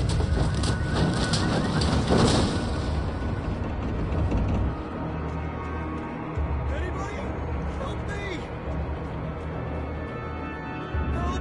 Help me! Can you hear me? Anyone? Please help! Help me!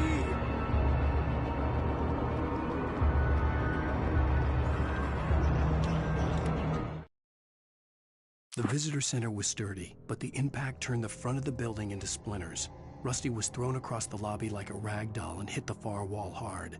It didn't hurt until he tried to move and saw his leg bend the wrong way, felt the broken ribs stabbing him on the inside. Rusty howled in pain and fear, suddenly afraid to die alone.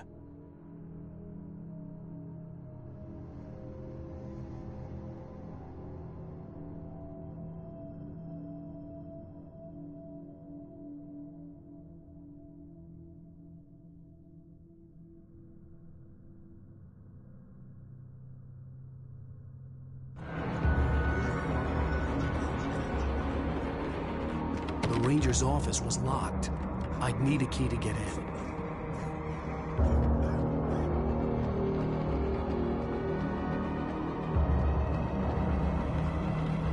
Hello? Back here! I'm back here! Hey, please help me!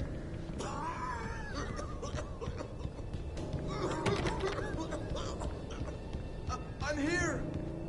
I'm hurt! I can't... Mr. Wake?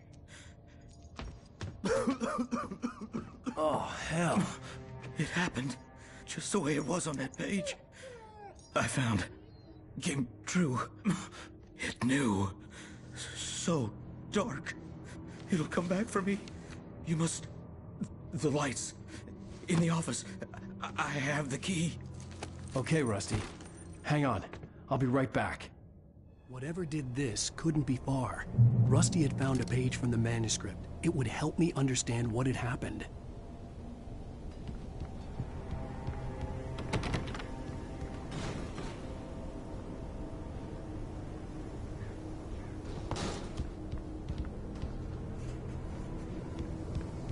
Shh. Good boy.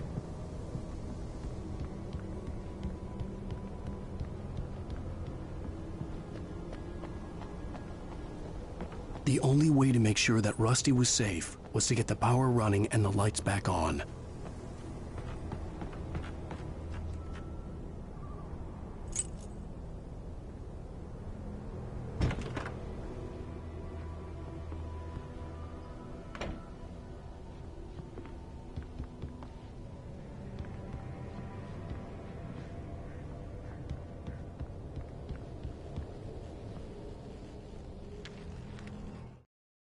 At the last instant, I changed direction and threw myself down. The axe splintered the trunk of a tree. I stumbled into the pool of bright light. My lungs burned. I was too exhausted to move. I tensed as I waited for the killing blow, but it never came. I raised my head. Nothing moved in the darkness beyond. For the moment, bathed in the cold light, I was safe.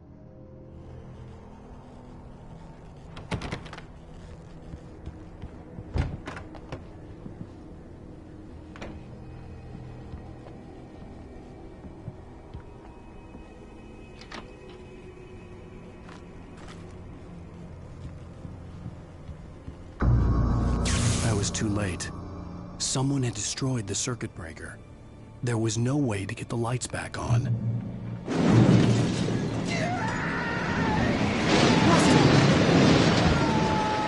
Rusty!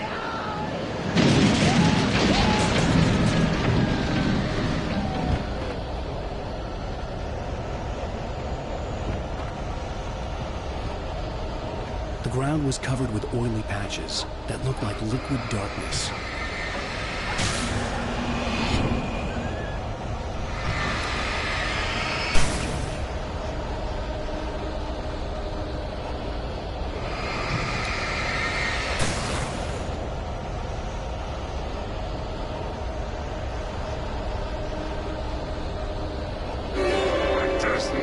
haunting my senses.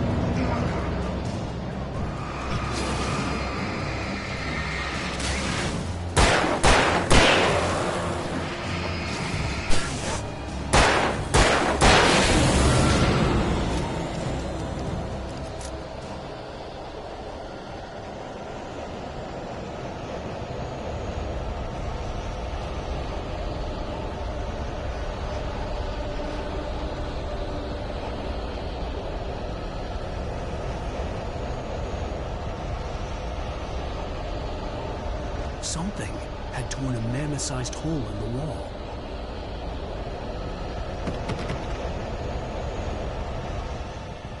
Please! Don't feed the animals.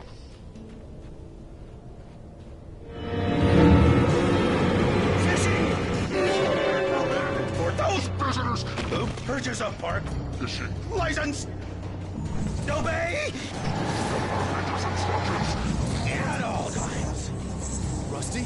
Rusty, no! Never. 100 yards. Two bears and wolves never approach any other wildlife closer than. Pets must be leashed. At all times. Never leave your pet unattended.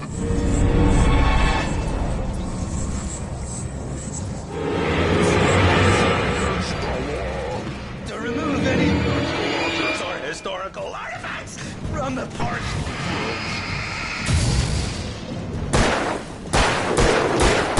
This includes even rocks. You may I go on the river. or even blueberries.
What the hell was that? I saw it from the window. I saw something. Forget about it, Barry. It's just me going crazy. Oh, jeez. Oh, jeez. You're not crazy. I wish you were crazy, but you're not crazy. Ow, be careful. Stay in the cabin. Don't open the door for anyone. I mean it.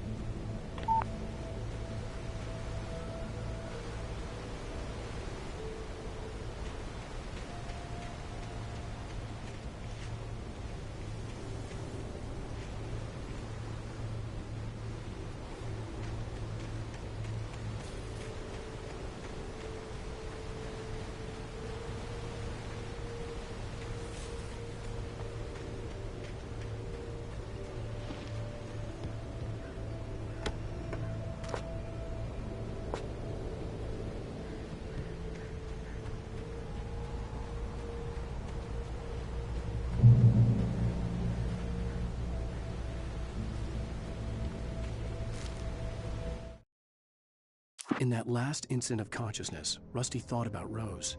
He was older than she was. Rose was barely out of her teens, but she made him feel young and forget what a train wreck his long-dead marriage had been. He still wore the ring. He'd been waiting for her to tell him to take it off. Now she never would.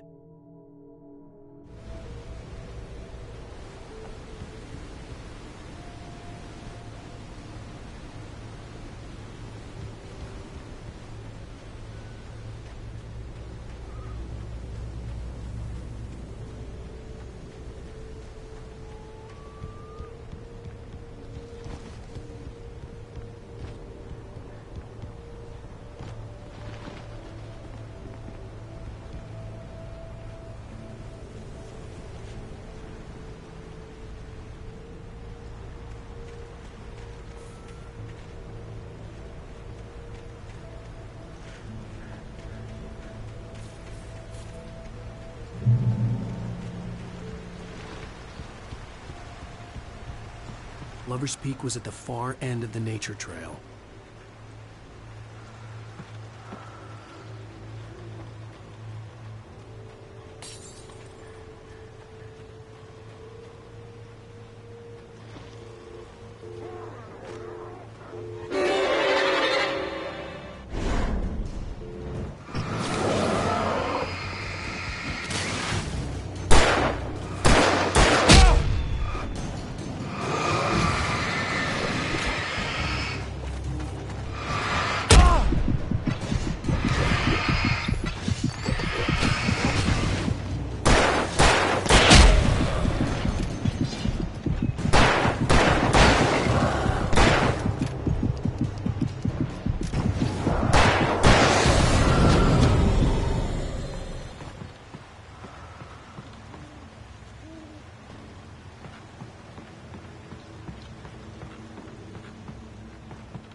Nobody in Bright Falls seemed to know where Al was, but Rose, the waitress at the diner, had seen him. From what Barry could tell, Al pretty much fell off the face of the earth when he left the diner. Rose was just the kind of fan that Al hated, but she really tried to help. She was smart too, knew a lot about what was going on in the town, knew a lot about Al, even knew who Barry was. Barry liked her. That was no big surprise. When it came to women, Barry and Al rarely saw eye to eye.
turned the corner, afraid of what the flashlight's beam might reveal. Suddenly, a roughly painted symbol of a torch glowed in the light. Behind it, hidden by a rock, sat a battered metal trunk. It was here for a reason, packed with supplies, batteries, flares, ammo, things you need to make it through the darkness of the night. Something left behind by someone who knew what I knew, and more.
Agent Nightingale didn't want to be in Bright Falls. These little communities revolted him, and he didn't like the trees or the coffee. He now knew that impossible horrors lurked behind the storefronts and smiles. He desperately wanted to turn the car around and just drive until he passed out or ran out of road and booze. But he had a job to do. He had a rider to catch, at any cost.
Come on, we gotta get moving. More of them coming. That flashlight's kid stuff. The flares will keep the bastards away.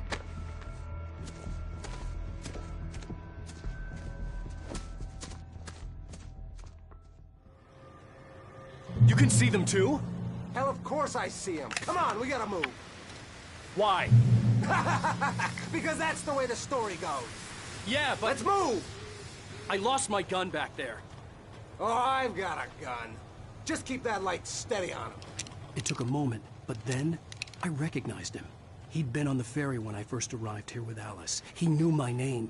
We were headed in the direction of Lover's Peak. There was no way this was a coincidence. He was the kidnapper. Come on, Wake! You better keep up. Hear that? That's what I got for you!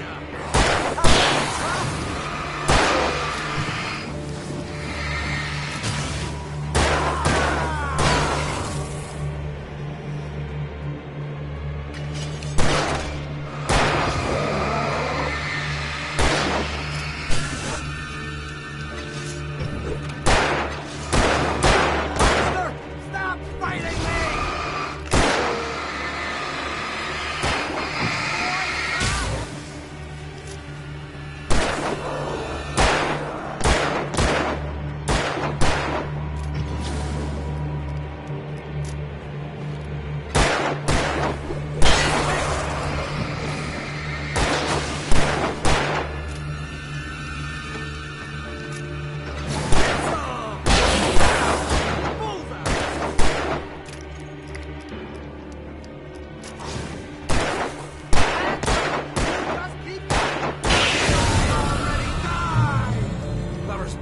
Right up these stairs, Wake.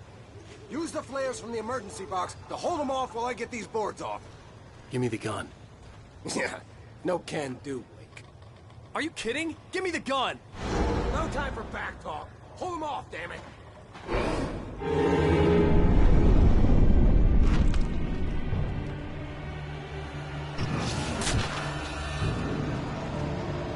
Just a little longer. Scare them off.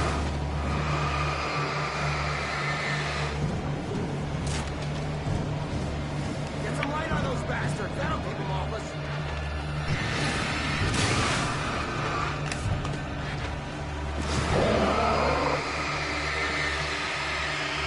Just a little longer. I almost got it.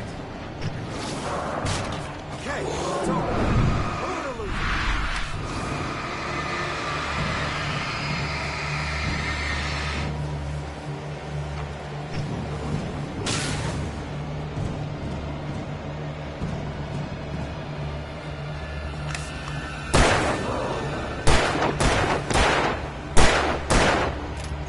Oh, you feeling better now, Wake? All cozy and safe. Wait, where'd that one go?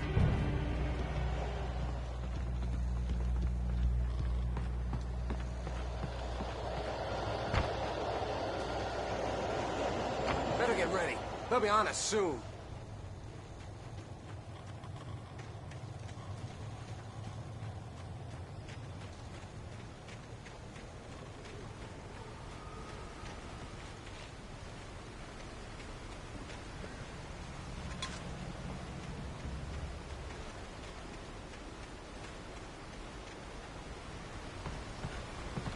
This is it, Wake. The last stand. There's more flares here. Get ready. We fight them as long as they keep coming. Give me the goddamn gun! They're coming! That's not how this goes. Get with the program, Wake.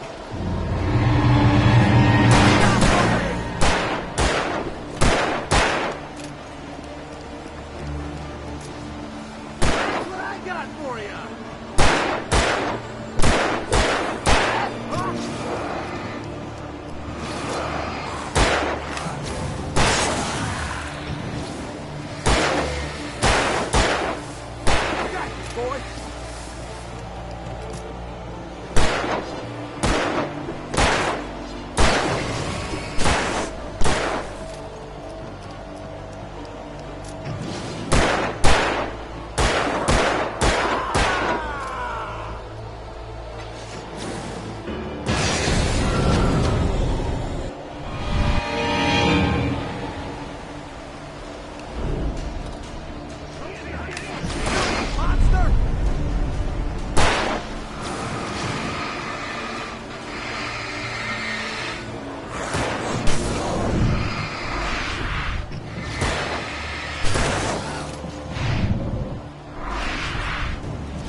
Let's cut the act now. Where's my wife? I knew you were gonna say that. I read it all before. You're a hell of a writer. Congratulations. You're gonna bring about something glorious and terrible once we get you some proper editorial control. What the hell are you talking about? Where's Alice? I want the entire manuscript, or she's gonna suffer bad. You touch her mouth.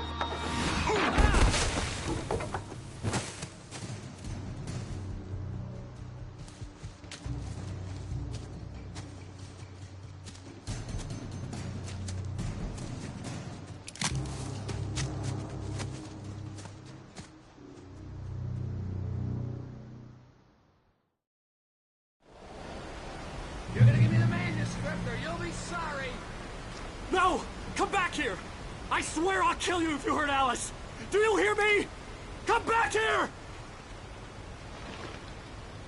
He had Alice, and he wanted the manuscript because he thought it held some magical power. But I had no manuscript to give him. I had to get back to Barry and figure out my next move. On more than one occasion, Alice had tried to explain to me how it felt to be afraid of the dark. To her, darkness wasn't simply the absence of light, but something more tangible than that. It was something you could touch and feel. Worse than that, it was something with a mind of its own, something malicious and malign. For her, things changed when they were wrapped in darkness. They turned into something else, something foreign, and nothing was safe or innocent anymore.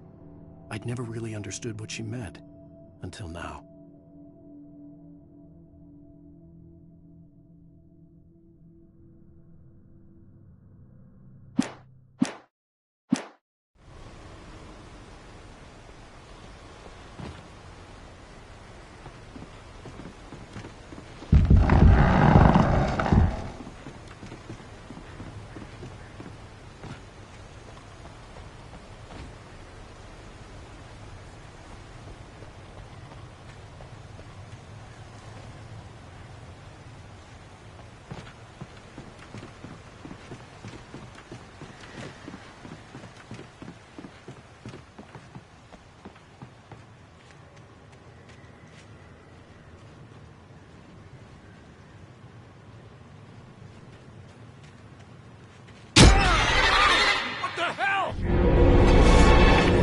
Steve warned me about these traps. It hurt like hell. I was stuck.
The night had been one desperate situation after another. I was exhausted, and my body felt as though it had been chewed up and spat out. The flashlight was heavy in my hand, and each pull of the trigger sent a painful shock up my arm. But I was finally out of the woods, and things were looking up. That's when I heard the chainsaw.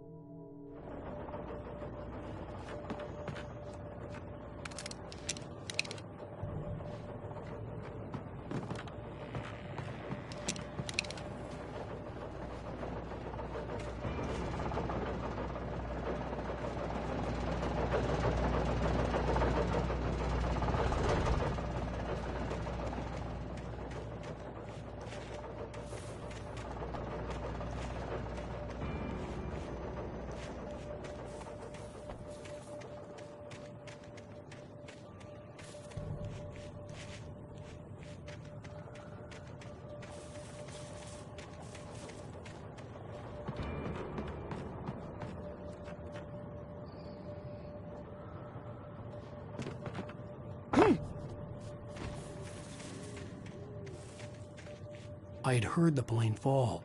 It made no sense. It was clear that it had just fallen here, but it was very old and obviously hadn't flown in decades. Looking at it sent a shiver down my spine.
Protecting your own save money.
When Barry saw the darkness attack the visitor center, it made him a believer.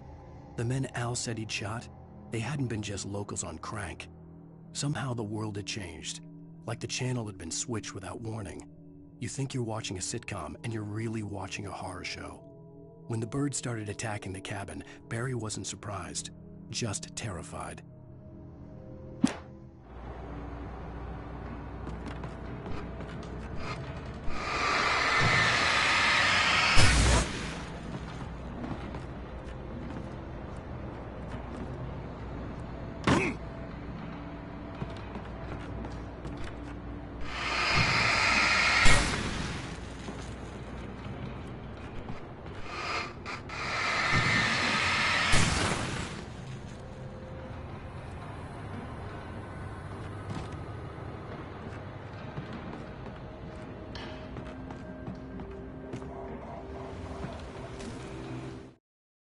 The logging site was a mess. The modular office had been pushed off the cliff. Deputy Thornton climbed up from the wreckage excited, breathing hard from the exertion. Nobody there. It's weird. Don't you think that's weird?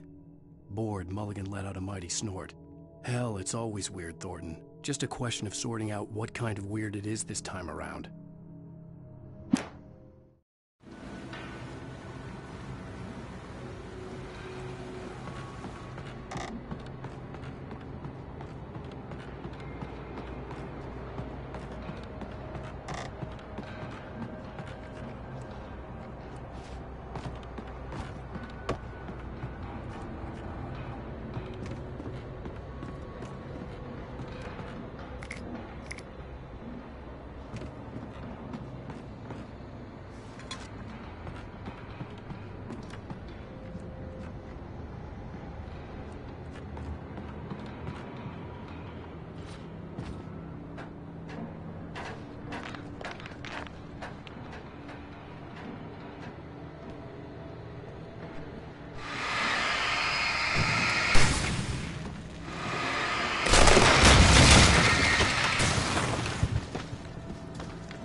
shadows stirred and the wind picked up as I ran through the forest.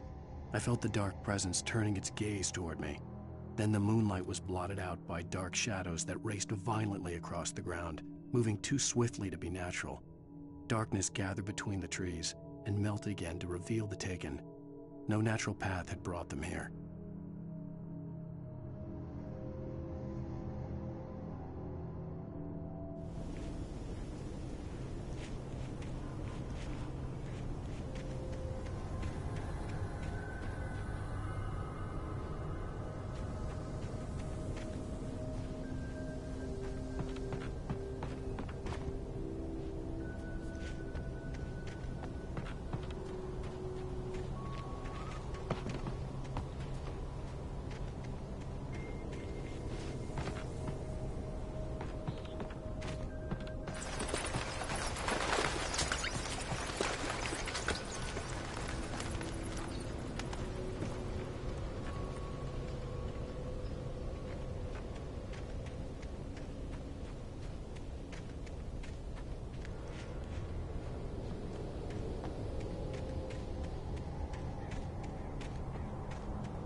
Logging is a hazardous occupation.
covered with birds. They've got old Hitchcock on me. Stay out of sight. I'm on my way. Don't open the door. What am I, crazy? Stay hidden. I'll be there soon. Just make sure you keep the lights on.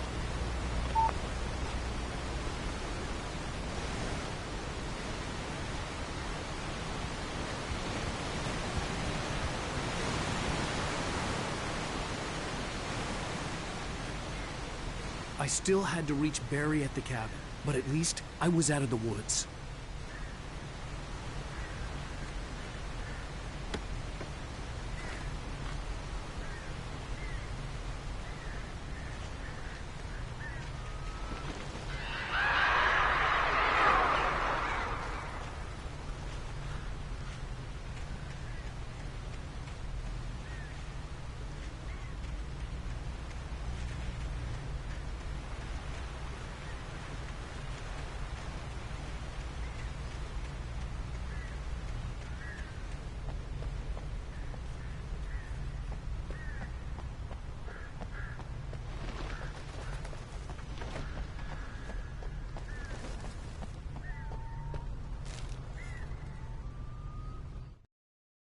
The FBI agent's command froze me in place.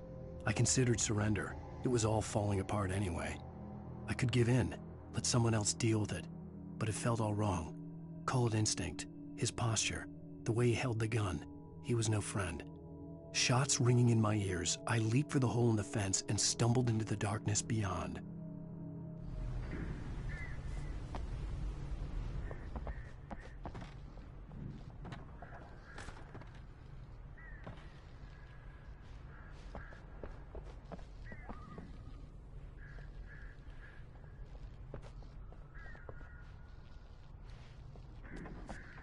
I had to find the key to the garage.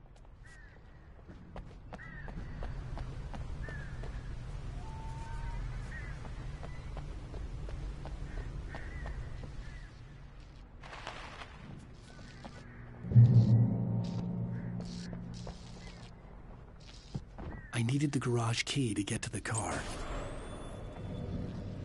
A story is not a machine that does what you tell it. A story is a beast with a life of its own.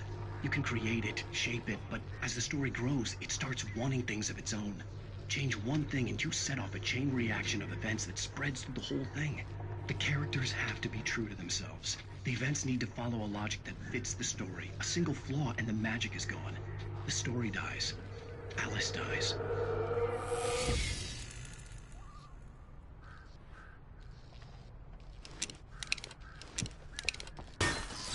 You can and yourself. Ah!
The flare gun was probably the best weapon I could imagine against the dark things I was facing.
It was the kidnapper.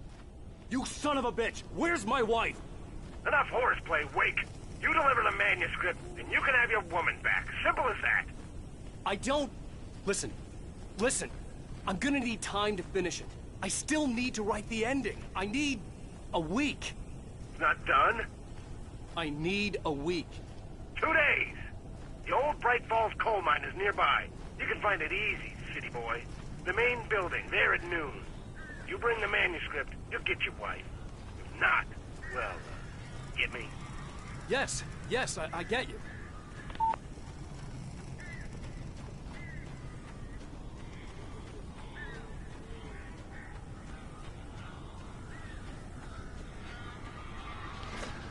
Barry had talked about birds over the phone.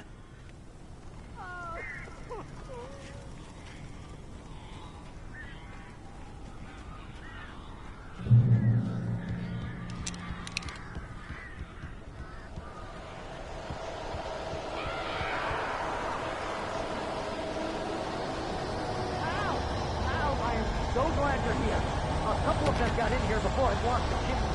This isn't normal. These birds are weird.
Al, I'm sorry for thinking you were having a psychotic episode, man. I sent Barry to the town to ask around about a man fitting the kidnapper's description. He'd go through the archives of the local paper. Perhaps he could learn something. Anything about the island and the cabin that had disappeared. The man wanted a manuscript. I had to try to write him one to get Alice back.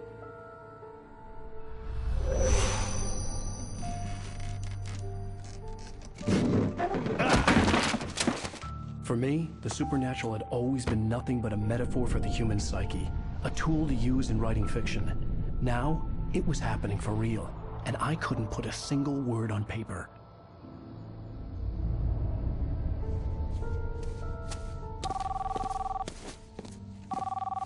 Barry Wheeler speaking. This is Rose. Rose? I found Mr. Wake's pages. Oh, you sweet, brilliant girl. Could you and Mr. Wake come get them? I live in the trailer park outside the town. We'll be there in less than an hour. Bye now. See you soon.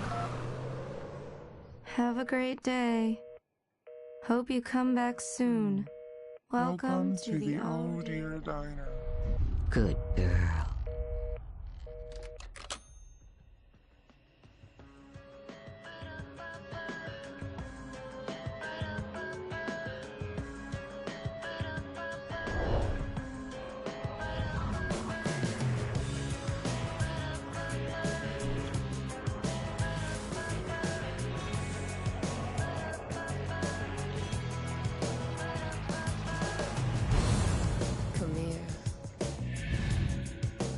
Pretty please, can you tell me where I am?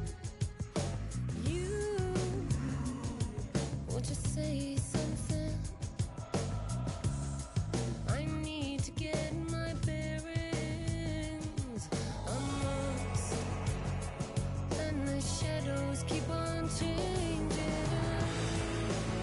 And I'm haunted by the lies that I've loved and actions I have hated. I'm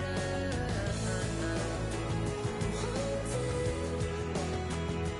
by the lies that wove the web inside my haunted head.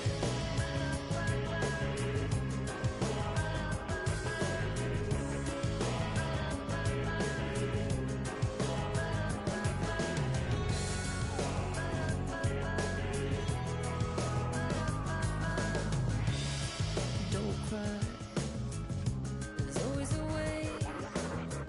Here in November, in this house of leaves, we'll pray. Please, I know it's hard to believe. See a perfect forest through so many splintered trees. You and me, and these shadows keep on changing. And I'm haunted by the lives that I've loved and actions I have hated. I'm haunted by the promises I made and others I have broken. I'm haunted by the lies that wove the web inside my haunted head.